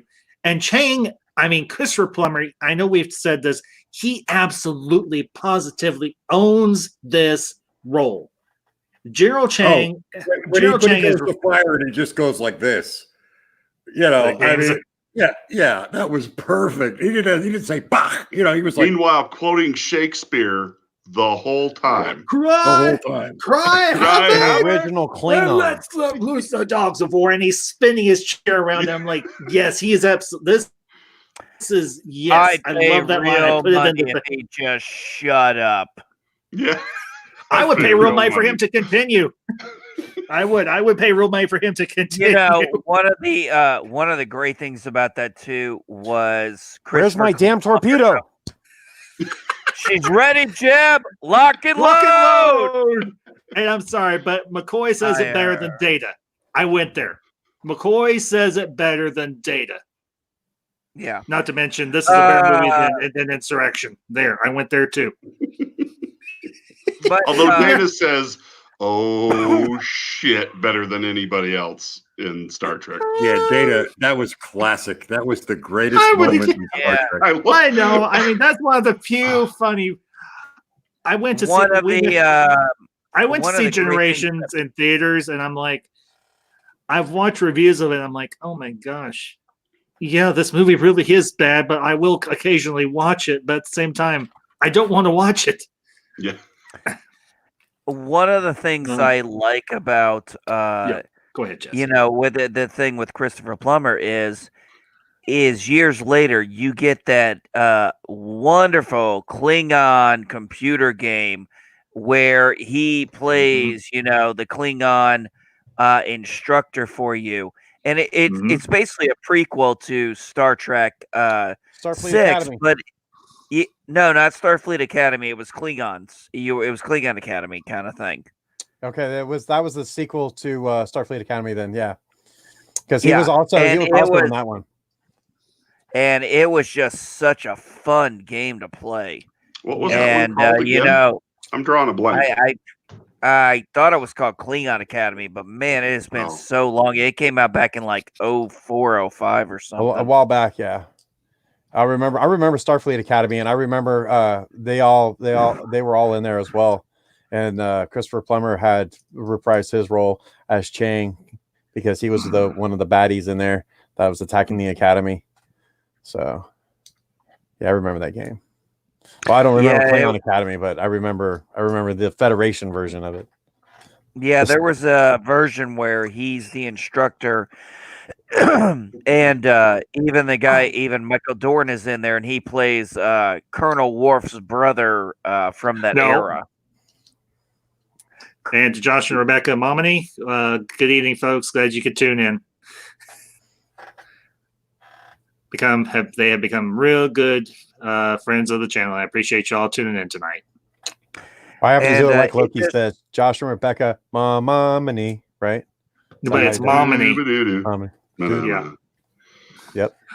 But yeah. I'm sorry, Jesse. Go ahead. We kicked him out of here. He's done. Jesse, come back. What? Finish what you were saying. I didn't mean to interrupt. I apologize. Oh, no, I just mean, a lot of the dynamic between the characters and stuff, and the ability to get to watch it in that Klingon video game. Was really a special treat back then. I think it was, like I said, it came out in like 05, so I was about 24, 25, so I was just getting into the Air Force, and it was just fun to have a game to play like that. And it might have came out even sooner than that, I don't remember, but yeah, it was just a ton of fun. And Christopher Plummer, man, he owned it being a Klingon. He owned did. that. He loved you can tell when an actor loves a part, and Plummer loved this part. And I think it was Classic Comics that mentioned it earlier in the stream and everything. Shatner and Plummer had actually worked together at a theater company somewhere. I don't remember exactly where. So this was a bit of a reunion for them. So you had two good actors playing off one another that had previous acting history, and they did a great job. They really did. But one of the other parts about this film I loved or really enjoyed was this was a mystery, because once you have the whole attack on Kronos 1, you've got the entire crew headed up by Spock, one of the most intelligent people we've ever seen in Star Trek, saying, okay, we are going to start tearing this ship apart. We're going to figure out what the hell happened. And Mr. Scott, you are going to go down and count every single solitary photon torpedo we have. And can you imagine how much of a pain in the neck that can be? Jeez, but yeah, the whole mystery part of this thing, them trying to figure out what happened, was one of my favorite parts. Actually, I can tell you what a pain in the ass going through an inventory for a missing piece of classified equipment is. I can tell you what a nightmare that is. It is not fun. There is no rest, and you're not going anywhere until that crap is found, and everybody suffers. It is painful. It is absolutely ungodly painful. I don't wish it on anyone. Yeah. And Axonar, crap, get back here. There we go. Yeah, Trey, you bring it up perfectly. Spock refers to Sherlock Holmes as an ancestor, or maybe even Sir Arthur Conan Doyle, who wrote Sherlock Holmes. So, well, being a Vulcan and a human, he can kind of pick and choose what he wants.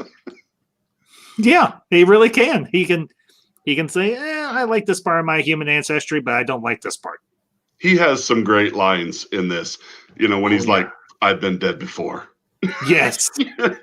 Yeah. I mean, Spock really, the Sherlock line, I don't know. He said there's quite a few that he does that that are very memorable.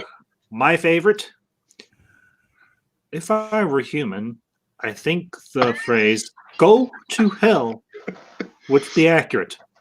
If I were human. But don't forget that last part after he said, "I've been dead before." Contact the Excelsior. Yeah, Sulu, you do realize by talking to us, you're violating Starving. I'm sorry, Captain. Your message is breaking up. Bless you. Bless you, Sulu. Yeah, and getting back to something I brought up just a few minutes ago, the final fight and everything, you still see that strategic part of Kirk at work. He tells him to back away from the bird of prey that can fire when it's cloaked. And I wonder why in the world the Klingons didn't try and build more of those. I mean, was it just too expensive? Like they said, it was only a prototype and they couldn't build more. Did they realize, well, if two humans and a Vulcan can figure out how to track this thing, or it was actually Uhura who brought up, well, the thing's got to have a tailpipe. And gas, Captain. Okay.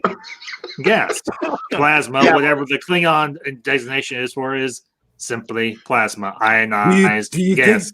Do you think that gas line? But here's what always annoyed me, and I'm gonna throw a nitpick continuity error. They already solved the cloaking problem way back in TOS with proximity photon torpedoes, where they set them off to explode in a proximity area. This should never have, as far as I'm concerned, cloaking should never have been a problem again once you realize somebody out there. But somehow they forgot that from TOS. And that's one of those nitpicks I always have had an issue with. And even if they hadn't figured that out, That right there should have been the end of it when they realized, why aren't we just logging these torpedoes with this? So if we have to launch against a possibly cloaked ship, we can, because they're going to be shooting gas out their ass. Yeah. Well, Steven, you were going to say. I'm wondering if that whole ahead. gas line wasn't from Star Trek, a direct reference to Star Trek V when they were eating the beans. Because McCoy made a point about that. That it won't affect Spock. You're killing me. That's a good one. Oh my god. That's what she said. Oh, Steven, I quote Humphrey Bogart from Casablanca. This is the start of a beautiful friendship.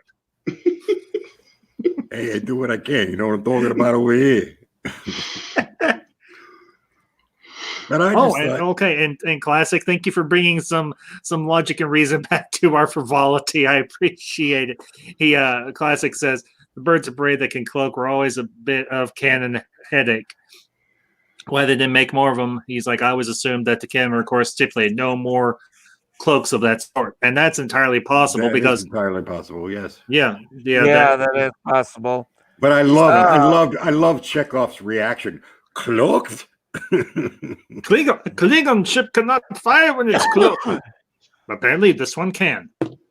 Can you see? All things being equal, Mr. Chekhov, I would agree. We agree. But all things are not all things are not equal.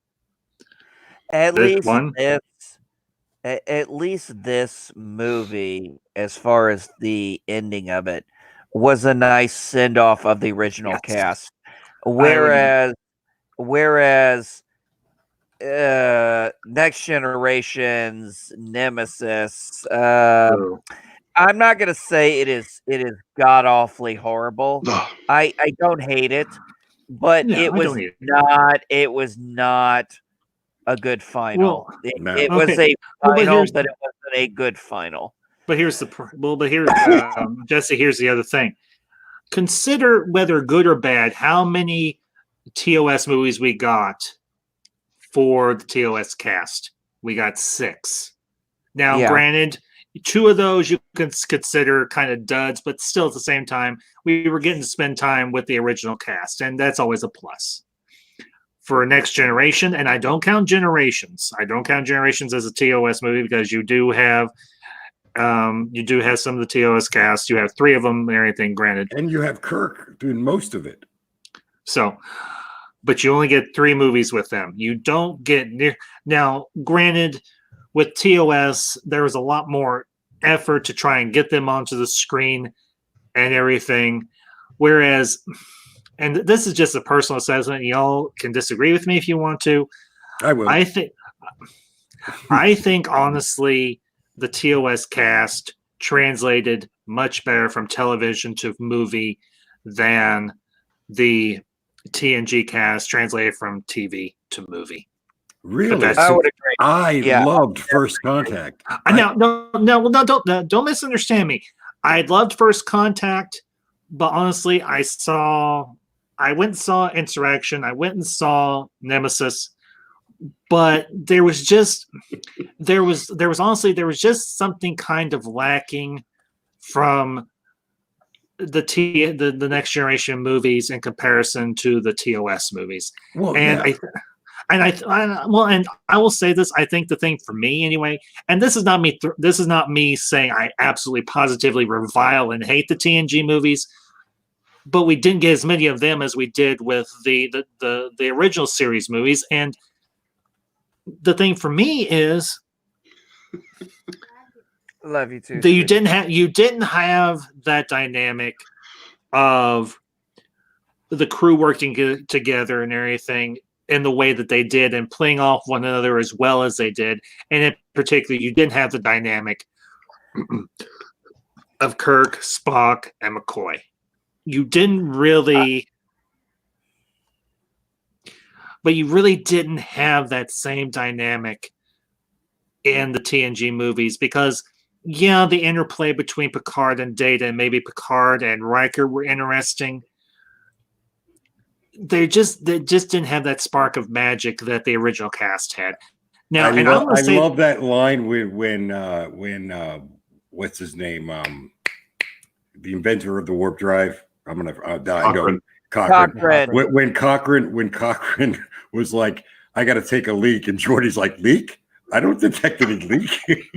that's no, yeah, That was agree. gold. Okay, He's like, you know, don't you people pee in the 21st century? Yeah. Yeah, Well, here's and one several. of my, here's one of my biggest pet peeves with it when it comes to generations, for example. Mhm. There is no reason, none, why that bird of prey should have been able to take out the Enterprise.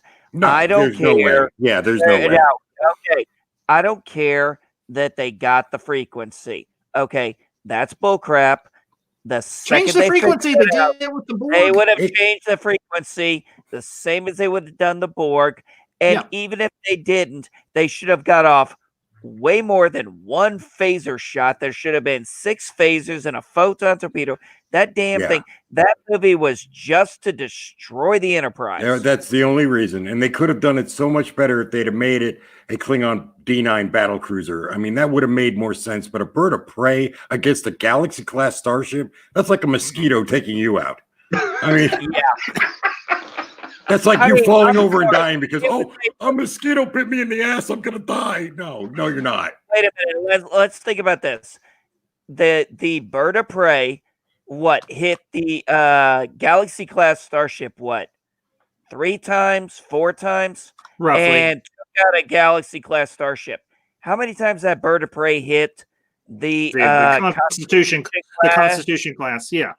He hit it several times, and it was still going. And I don't want to hear, technology is different. Yeah, exactly. Technology is different. We're talking about a type of vehicle, a type of bird of prey, a basic design that has been in service for over 100 years. It's taking on a ship that is 7 years old and is still state of the art. I don't care if their shields were down. That was some bull crap. But the Galaxy class starships were made in China. That's the difference.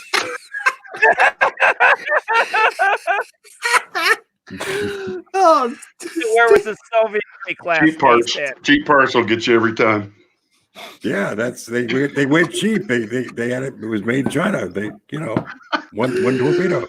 They don't make them like they used to. You've heard that expression before. Yes, I have. And because here's and Jesse, Stephen, I'm not the biggest tech person when it comes to knowing all the ins and outs. Oh, Ensign Ricky with the win. Starfleet has better engineers. Yeah, there's that one episode that they did, I forget which season, where they actually brought Scotty in. And he's Relic. Yeah, I love that episode. But I will say I love the fact, I forget who it's Picard that is talking to Geordi, and Picard is saying, hey, this guy just wants to be useful. Let him be useful. Let him help you out. And it turns out in the end that Scotty's the one that saves all their asses. In a manner of speaking, I mean, him and Geordi work together. By wedging his ship in a giant space vagina. Yeah, we get it. It was great. That was perfect. What a way for Scotty to go out. Well, Scotty did. No, but here's the thing. Steven, remember, Scotty survived. Scotty survived that episode. Yeah, he survived. He survived. As far as I know, every cameo that they had from the original cast character survived, because you had Spock, you had McCoy, who was in the very first pilot episode at Canada 4-Point Station. Here's the funny thing: when I watched that, and I was watching with my mom and my grandma, the only original who didn't show up in a cameo in any Star Trek was Nichelle Nichols. Yeah, she did. All the other TOSs made cameos. Yeah, either in the series or in the movies. Yeah. Well, and here's a fun little fact, and this will be something that'll be coming up as I'm doing my Babylon 5 review. Majel Barrett actually has a cameo on there. Yeah, she plays a Centauri noblewoman. Did So- you ever notice though that Hmm? Star Trek, even through Next Generation, Mhm. I don't know if it's carried over into the JJ universe. I haven't really come to that conclusion yet, the JJ timeline. But if you notice, all the odd number films sucked. All the even number films were great. 1, horrible. 2, awesome. 3, bad. 4, excellent. 5, abysmal. 6, great. 7, 8, awesome. 8 was First Contact. 9, terrible. 10, I'm going to give Nemesis a pass, only because I think that was some of Brent Spiner's best acting. Jesse, I just got your message in DM. You have a good night, bud, and thank you for being on tonight. I appreciate it. All right, y'all have a good one. But if You too, See you, bud. Jesse. but See if you Jesse. look Take at care, man. it, It was Stay great safe and being well, here. Jesse. thank you, Jesse. All right. Peace and long All right. life, my friend. Live long and prosper. May the force be with Thank you. You had to ruin it. You Die young had to and- ruin Yes, it. I did. Die young and broke. Yes. Yes, peace, long Use the life. force, peace and Harry. long life. Live long as. Just go, or I'll kick you out myself. All right, bud. You guys all have a good night. Later, bud. Knucklehead. These are Knucklehead, and I love him. You broke your little ships. Yeah. Can't believe yeah. you said that the motion picture sucks. Oh God, it fails in dialogue. It fails in costume design. It fails in cinematography. It fails in soundtrack. Okay, and let's music, go. Come on. Score. I can't even sit through it. It's so bad. I will watch it periodically. I'll maybe watch it maybe once a year and everything. Because okay, I'll even say this. It does give some theoretical world building because could this be where the Borg came from? It is. That matter of fact, in one of the novels, they acknowledged that V'ger was from the Borg. That was they were. Oh, the was Borg. it? Okay. Yes, Oh, okay. they've acknowledged that V'ger was from the Borg. The only thing I Okay. really enjoyed, the only part of Star Trek, the motion picture that I enjoyed, Uh-oh. Incoming. what? The only part of the motion picture that I enjoyed was Lieutenant Ilea when they were in the Ilea. wormhole and they were coming out of the wormhole and her boobs were just jiggling the whole time. That was the only part that was really, really good. Other than that, Oh, good. no. Oh, Lordy. Watch it Well, it's all in sometime. slow motion. You That makes it Watch even it some, better. no, I'm talking about when they blow up the asteroid. They blow up the asteroid and the ship has come out of it. You'll see her just doing this and her boobs are just going like this, and it's just beautiful. But other than that, I mean, you dirty old man. other than the transporter accident, I do like that. When they were melting. Oh, what a world! That was Oh my good. Well, we got gosh. back, didn't live long. Fortunately, that was a great line. See, and I love that movie. I think it perfectly balanced bringing TOS from the original series, the TV show, into major motion pictures. If I had Because it was like a 2-hour episode It of the was. original series. It I was. love that movie. And I would I could It's see like that. my second favorite. I probably would have enjoyed it a lot more if I didn't have to stare at Captain Decker's package the whole time because the uniform was awful. They were a little tight. Yeah. Okay. Yes, I will agree. I love the uniform from 2 through 6, and even Yes. when you get the flashbacks in TNG where you see the card in the classic red uniform. Yes. I love that uniform. The only part of the uniform, the only part of that uniform I don't like is the pants and the boots, how they fit together, and they seem poofy down at the bottom. Yeah. That's the only part of that. But the That- jacket, Top I love going that on. jacket. The I jacket would was love, great.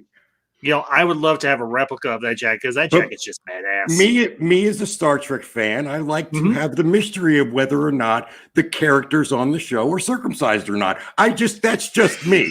That's just me. Okay. Call me crazy, Oh. but I like a little mystery. You're looking way too close. You can't help it. It's on a 70mm screen. Decker's package was right there the whole time. I'm like, are you kidding me? And I was 10 years old. Ensign Ricky brings up a good point about the original movie. It Mhm. went wildly over budget. It turned out that way. It suffered from Picard syndrome. It had too many cooks in the kitchen, including one of those. And I hate to say this, and I do not like to speak ill of the dead. And I thought Speaker would get that. I don't like to speak. Oh, sorry, my daughter walked in. No, here, it's so okay. I'm trying to... Hello, Speaker's daughter. I'm just some crazy guy that talks to your dad from time to time. She's little, and I don't know if we'll all get in trouble for having a child on our you won't. stream. So I'm like, no, you'll be fine. You're fine. I've got everything set up where everything's cool, so it's all good. And I mean, the other problem I have with Star Trek: The Motion Picture was we never. I mean, my God, can we get one Star Trek where we see the Enterprise like up to full strength? Like in the motion picture, we never got to see the phasers fire. We never, I mean, it's like there was always something wrong with the ship. It wasn't ready, and then, that's so cute. Sorry. I'll watch what I okay. say. I'll watch what I say, but we never got to see, the ship at full strength. In Star Trek 2, the Enterprise got its butt handed to it. Star Trek 3, it got destroyed. Yeah. Yeah. Well, honestly, in this movie, we do see the Enterprise at full strength. No, oh my she gosh, still gets pretty beat up. Bring a little girl to the party, and everybody loses their mind. I'm sorry. But honestly, yeah. This. Hi. I was like, "Hello, how are you, young lady? Can I use that? No. Please? Can I? Please?" Oh, That's too cute. but we're getting close. Hi. My God, she's adorable. Oh, she's a monster. Ensign Ricky, the director's cut is a little better. It's longer. Yes. It's longer, but I longer in Star Trek 1 is not necessarily better. Yeah. Well, guys, we're coming up on 2 hours. I think we've covered this movie fairly well. I think we've given it its due respect. The one thing I will say and everything, I love the ending where you see signatures across the screen. That for me, that was a proper send off. We have not gotten something like that, since honestly Avengers Endgame. And I thought that was a beautiful moment in that movie as well. But did he have to quote Peter Pan? Perfect. I mean, did he really have to quote Peter Pan? I thought Peter Pan quoted Kirk. What are you talking about? Are you sure? Yeah. Me personally, I like Out There, that away a little better than Second Star on the Right. Second Star to the Right. I liked it. I liked that moment. I thought that was a very nice little moment, and I like the fact that you have the voiceover by Kirk. We pass on this future to our posterity and to those that will boldly go where no one has gone before. Well, it was just a few months later that they were coming out with the Next Generation. So that he was literally talking about. Well, no, wait a minute. I thought didn't TNG start in '89? Oh, it was way before Star Trek 6. Oh yeah. I'm pretty sure it started in '89. Yeah, it did. It did start. Actually, no, it started in '87. Did it? Dang. Yeah. 87. Wow, okay. Yeah, so my favorite. Yeah, I guess it was been out for a few years at that point. Yeah. Yeah, and with I love Country at 91. Yeah, it came out in 91, and the TNG started in I thought it started in '89, but I think 87 is about right. 87 was right. Yeah. Yeah, because I was still in elementary school at the time. Yeah, because I remember I was it was 87 because I was 17. I was 17 years old when Star Trek: The Next Generation came out, and I wanted to see the pilot episode, and I was this close to getting laid, but I told my girlfriend I wanted to watch Star Trek, and she broke up with me. She broke up with me because I said I wanted to watch Star Trek. Now. This stream is 18 and older, just so you know. She broke up with me. She broke up with me because I wanted to watch Star Trek. I was this close. Madam Ambassador and Classic Comics both confirmed that TNG did start in 87. So, you know, the Madam Ambassador, her father, my father-in-law, he's a huge TOS fan. I've actually got a professor from seminary who he grew up watching TOS. I'll tell you a fun story, and this is one I don't think I've shared with Trey or with Steven. This is back, I think, it was last year. They actually had a special showing of Wrath of Khan at a local theater and everything, and they actually had a Q&A with William Shatner and everything afterwards, and you could pay a little extra, and you could get a photo op with him, and it was an absolute blast because I had never. The fun part was actually getting to watch it with my professor, who was a huge TOS fan. Him and his wife are the same, and just seeing my professor's face light up with geeker joy, I was like, "You're awesome. This is why you're my mentor. This is why I respect you so much, because yes, you're a man of faith, but you're also a nerd, and it's great."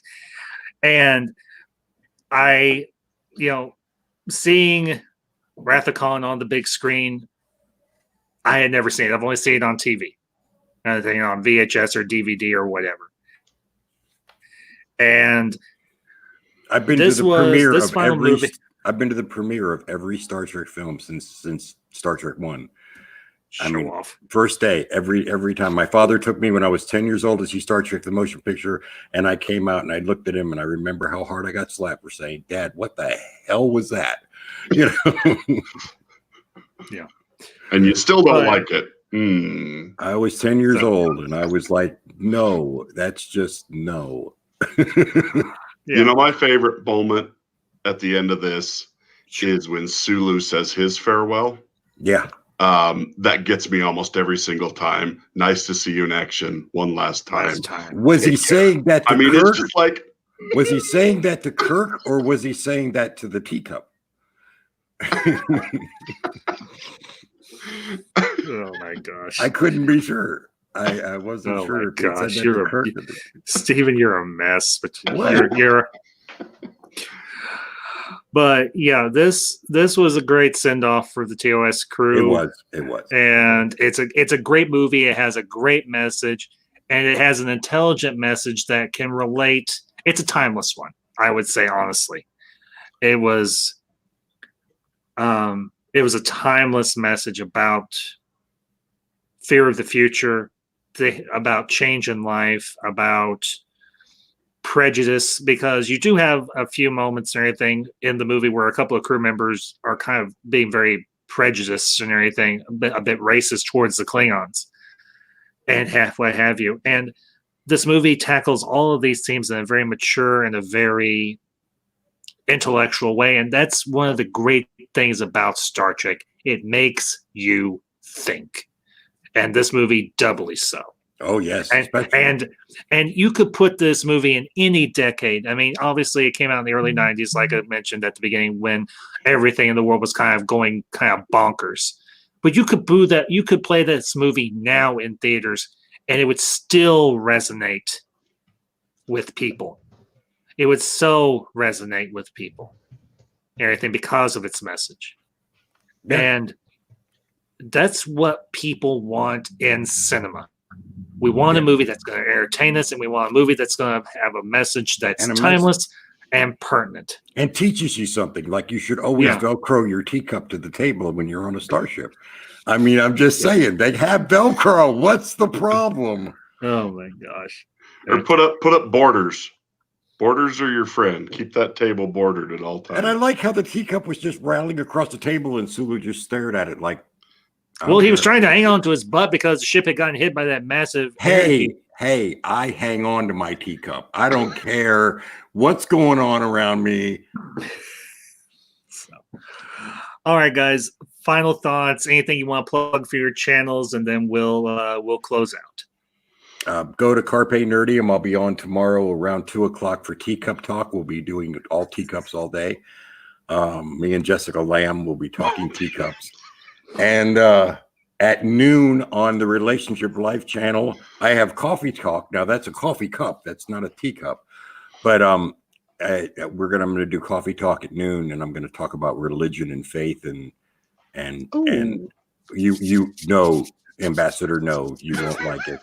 You won't like it. I'm doing a whole show on how Christian holidays were directly influenced by paganism. Well, I know that. Well, yeah, but I'm kind of Duh. a lot of people We don't stole know them that. and made them better. Gosh, I know dang it. exactly. Yes. I still, Yes. What he said. What he said. Yes. but no, I'm doing a whole show on that, and then I'm at 2:00. Like I said, I'm Eastern time. I'm doing Carpe Nerdium with Jessica Lamb. I need a guest for that. How about you? You want to be on my show tomorrow? 2:00. Hello, I told you. What time zone are you in? I'm in Central, so I'm an hour behind you. Okay, and where are you, speaker? I'm in Pacific time zone. And so that would be 11:00 a.m. Are you going to be up 11:00 on Sunday? Yeah. Okay, and Trey? Oh no, I will not be up at 11 a.m. But there's coffee. No, this is for Carpe Nerdium. We're gonna nerd out. I don't know what we're gonna talk about. We usually end up talking about Star Wars and Star Trek and MCU and all the different things, and we just sit around and literally shoot the shit. I mean, it's I love it. a bunch of fun. We Just don't take it seriously. Steven, just message me on Facebook and let me know and everything. And if I'm up and moving, I should be at that point. And if I'm free, I'll be on. Just Yes, speaker, add me to Facebook as well. Stephen Bastion, and yeah, we'll do that. Okay, so he doesn't do the Twitter, which in some ways I can understand. I don't do the Twitter. I'm not Me? in the. I do Twitter. No. Steven doesn't. I don't. Oh, Steven doesn't do Twitter. Okay. No, I don't Yeah. do. I do Instagram and Facebook. I don't do Twitter. Oh, okay. I'll catch you on Instagram too. Instagram, just look up that Stephen Bastion. Trey, what about you, son? What about you, bud? I'll let Speaker go first. Speaker, shout it out. Oh, just Speaker for the Dead's my channel. Trying to be positive and bring something cool to pop culture. We talk about everything. I talk about religion, politics, basically everything that makes everybody mad. So, but I just like being positive and having fun. And I do want to plug something. It is not mine, but go out and buy this book. It's Evolution by Odega. I just got mine. I'm going to read it this week. So yeah, Trey's got it. So I'm excited because he's doing another book called Children of the Directive on his show right now. This guy right here. This is the author. This is Odega. Go to his channel and listen to Children of the Directive. It is and awesome. He's still got a couple other audio books on there too. He's got Blood Witch, I'm pretty sure, which he just finished recently. So yeah, I'm working through that one too right now. But yeah, just go out there and support great creators. There's so many people doing so many great things. Trey, Steven, I mean, it's just it's a great time to be on here because there's a lot of great people, and look for the positive. Don't look for the negative and stuff. I mean, I'm negative sometimes, but hey, it's let's do something great. That's all I got. Amen, brother. Amen. You can find me at XNR Comics on Twitter. Of course, there we have a Deviant Art page. You can go to Deviant Art on the web and type out XNR Comics, and you will find all 4 of the comics that we have, or that I have right now, from the XNR Comics Tip of the Spear series. You can also find me on the actual web at the XNR Comics Wix site. I believe I have only 3 comics uploaded there. I think all 4 comics are uploaded to the Deviant Art page. You can also find XNR Comics on Facebook, where once again I think I need to get all 4 comics uploaded to all the places. But you can find us on, of course, YouTube as well. I do a YouTube channel where I showcase different content creators, different Star Trek fan films. Sometimes I do interviews and that kind of thing. Let me see. I think I hit all the places, right? Facebook, Twitter. And I think, XNR Comics is also on Instagram as well. But I mean, I hardly use it. I just get on there just to look at the cool pics of all the other kids. So, and don't you have something, Trey? Don't you have something coming up tomorrow? Actually, I have something coming up on Monday. Okay, Monday. Okay. Yeah. Today, right now, is of course Saturday, right? Yes. So earlier this last week, I issued a challenge to content creators everywhere, right? And it does not matter if you have a channel of 1 sub, 10 subs, 100 subs, 1,000 subs, 10,000 subs, 100,000 subs. If you want to participate, this criteria is create a positive, creative video. If you answered this call, if you answered this challenge, I will post that video all across my social media accounts. Right now, as of right now, 7 content creators have answered the call. The Ambassador, Adega Outlaw, Brian, Speaker of the Dead, Stone Loki, thank you. Lady Q on IMVU, and Rambling Fortune Barber. 14 Barber and Rambling Canuck. All 7 have answered the call. And in fact, 2 of them even answered it twice. Dega Outlaw with 2 videos and Lady Q on IMVU with 2 videos. You know, I was sick a couple of weeks ago. I was like literally sick. You know, a lot of people are like, "Oh, Trey, you got the beer virus." And I'm like, "Shut the frack up."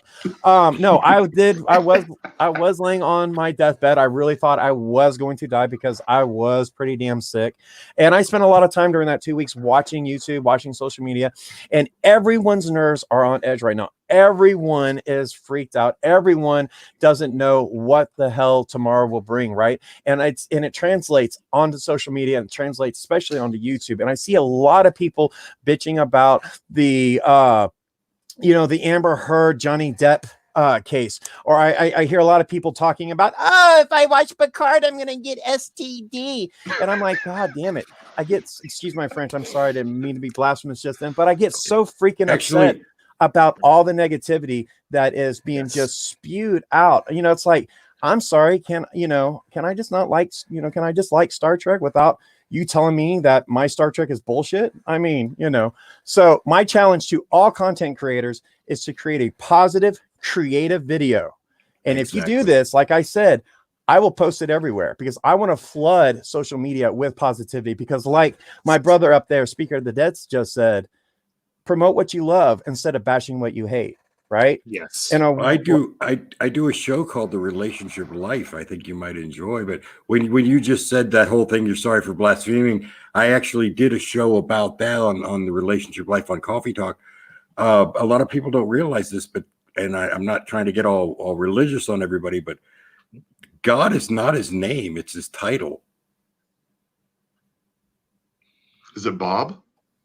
No, I mean, well, his name was Yahweh. He said that when Moses, he said, who did you say sent me? Tell them I am, which is Yahweh, translated in Hebrew, and I find it funny because Hebrew. I studied it in the Old Testament, in the 10 Commandments. And I'm just real quick, I just want to get this out. In the 10 Commandments, he said, "Thou shalt have no other gods before me," acknowledging that there are other gods. Okay. There was Zeus, there was Mars, there was Jupiter, there was a whole bunch of other different gods. Odin, exactly. So when we use, I'll just say GD, which god are we referring to? And when we say that, so it's not, I don't consider that a curse word. I just never have. And I was told that by a priest, believe it or not. Fair perspective. I can see that as a fair perspective. It's his title. It's not his name. Yeah. Fair perspective. I think so. Well, Trey, go ahead. Did you have something? I was going to say, but anyway, that's my challenge, right? And the challenge still continues, right? The challenge continues for as long as it is needed, right? Right now, because once again, literally, at any time of the day, I can just pop on YouTube and just look on the right-hand side where of all the subscriptions that I'm subscribed to, of all the channels, and there'll be about a dozen channels having about 6 different people on their panel, and they'll just be bitching, man. And it's like, damn, dude, can we just not do that? I mean, because we're already upset as it is. We're already stressed out. We're already nerves are frayed. And, it's like, oh my gosh, I'm gonna get, if I go onto this person's, even tonight, I was thinking, man, I'm gonna come on here. I'm gonna get on this, this panel, and it's like people are gonna see the Axonar and be like, oh, Axonar, and it's like, oh god, here we go again, So you're awesome, that's dude. If you haven't seen it. If you haven't seen that first one, it's go so see good. it. It's so good. Go see it. I mean, did they ever beat the lawsuit? They settled. They settled. Okay. Yes, they settled. In fact, I was just telling the kids right before you had come on that Axonar is being made. Right. I was at the first when Axonar lit the fire again, when Alec Peters started, charging into battle again with Axonar, holding the flag and everything. I was there at the very first film shoot this last October. And then, of course, I was there during the second film shoot in November, and I actually lived at the guy's house for over a month. And if any of that crap in the tabloids was true, I would have seen it and called him out on his shit. You know, and I mean, I lived with him for a month, over a month. The total time span I spent with him and Crystal last year was a cumulative of over 2 months. And I would have seen it. And there was none of it. Cause I'm the kind of guy that will literally, I'll call you out on it. And if you get offended by it, then it's like, well, obviously you fucked up. I mean, but no, sorry. But you know, it's like, it's true though. I mean, I don't put up with, you know, a lot of crap, you know. I mean, it's just, especially if I'm going to be, you know, living under someone's roof for however long, you know, and I never saw any of it. In fact, he is the exact opposite of every negative thing you've ever heard. And it's amazing. It's absolutely amazing. The dude is so nice. In fact, which brings me back around full circle. This Monday, I am going to be playing those 7 content creators that answered the call and accepted the challenge. I'm going to be playing their video on my channel here come Monday night at 8 p.m. Central Standard Time. And at the end of that video, I actually do my own little unboxing video where while I was sick, the guy sent me a whole bunch of stuff to try to lift my spirits. I mean, it was very flattering. I was like very humbled, and, you know, I got a lot of cool Axonar swag, and, you know, I'm like, yay! Of course, do you still know the guy? Oh yeah, we're best. We talk every day on the phone. Is there any way you could get him on Carpe Nerdium so I can interview him? I'll talk to him. Oh, I would build a statue in your name. It wouldn't have clothes on. It would be naked, but I would still build that statue. Yes, and just let you know, those are not my knees either, Stephen. Hey. Well, folks, if you are on this channel, you know what I cover. No, who are you? This is the Ambassadorial wing. We've never heard of you. Go ahead. Tell us who you are. Kosh. He's Kosh. We're all Kosh. I'm not Kosh anymore. I'm just the ambassador. He doesn't look Kosh. Oh my gosh. But you guys, he has you're a nice here. hat. He's got a nice hat. I love his hat, dude. I love the Mando hat. That hat the entire time. I want the Mando. I want that hat of his. I don't want to get my own. I want that hat. Trey, there's a store you can go online. It's called Box Lunch. I actually did a video on them not too long ago. I gotta have your hat. You can't have my hat. It's my hat. And besides, you don't know where I live. That's a closely guarded secret. That's only known by me and my family and friends. So, sorry, you can't have this hat. Go buy your own. Actually, Stephen, fun fact: on my biological father's side, I have a great grandfather who was Canadian. So, beauty, eh? Love it. Yeah, but just a smidgen. But guys, is that a small pigeon? Is a smidgen a small pigeon? I've always wondered if a smidgen. No, it's just a smidgen. It's a nonsensical. It's a pinch. I'm just a pinch Canadian. I always thought a smidgen was a small pigeon. It's like a gaggle of geese. Exactly. A smidgen. Yes. But guys, ladies and gentlemen, everybody in the chat, and there's too many to name out, but for everybody that tuned in tonight, I greatly appreciate you all being here. For those of you that will catch the replay, thank you for watching tonight. As always, I greatly appreciate it. Can I ask one question before we sign off? Sure. Go ahead, Stephen. Everybody in the chat, go ahead and give us a hashtag me if you are a female, because I'm thinking this whole chat is a sausage fest. No, there's women in here too. Shay is not a sausage. Okay, I was just thinking we had a whole sausage fest going on. No, we've had several women in here. Oh, then if I offended anybody, I apologize. I assumed Stephen, will you just quit it? I assumed and it was support the ambassador.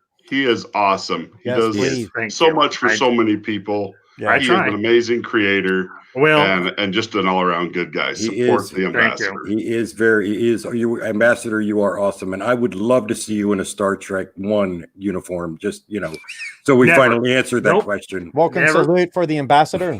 Nope, never. That will never happen. I will never. No, I've got my Jedi Knight costume. That's what I will wear. That was Star Trek 1 costume for me.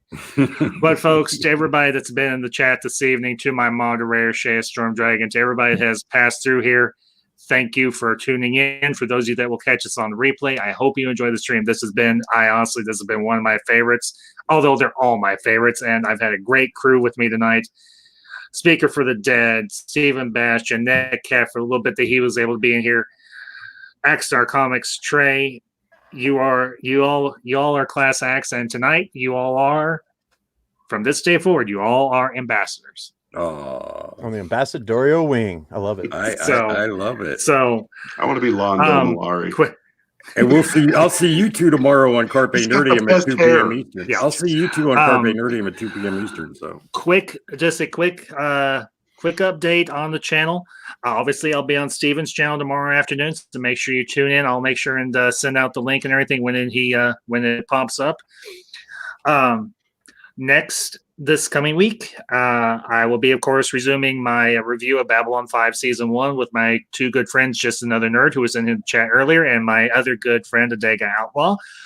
Wednesday night, I will be resuming my Disney Lost Gem movie reviews. And this week, we're going to change things up a little bit. We're going to go live action. We're going to be reviewing Remember the Titans and Miracle. So that'll be... I gotta ask while I got you guys here. Can you let me finish and then ask? Go ahead. That stream will be at 7:30 Central Time as always, and then of course we'll be back here next Saturday night at 7:30 Central, and we're going to do something a little different next weekend. We're going to do we're going to be discussing the movie landscape of the 1980s, and we are going to have a karaoke night. So wow. So be sure to tune in for that and everything. I'm going to start working on getting my panel set up for that. I've already got a couple of people that said they are committed to doing it. I want to get as many that are willing to participate in that. We're going to talk 80s music. We're going to talk music videos. We're going to talk about MTV. We're going to do some very bad karaoke, but that's why karaoke exists. It is bad, but it's fun. So Gonna have to practice up my Barry White. I'm in. I'll do it. Okay. Well, I'll do it. Okay. All right. So, but again, folks, thank you all for supporting this channel. Thank you all for tuning in tonight. I am currently sitting at 257 viewer subscribers on the road to 300. So, for any of you that have not subscribed, make sure you hit that subscribe button and what have you, and make sure you like this and do all those things that every channel. Hit that bell button. Yeah, that too. Make sure you hit that bell button. So, I did have one last question. Okay, go ahead, Steve. Have any of you seen The Expanse yet? Oh my gosh, yes. I have not had the opportunity. See it. What an amazing show. If you have Prime, you've got to check that out. It is really good. Okay. I reviewed all of the episodes for last season on my channel, went one by one and broke them all down. But yeah, I got enthralled with it because of my brother, and then it's so good ever since. We're going to talk about that tomorrow on Carpe Nerdium. We're going to talk about The Expanse. Okay. All right, guys, ladies and gentlemen, y'all have a good night. God bless you, and until next time, this is the Ambassadors signing off. Peace.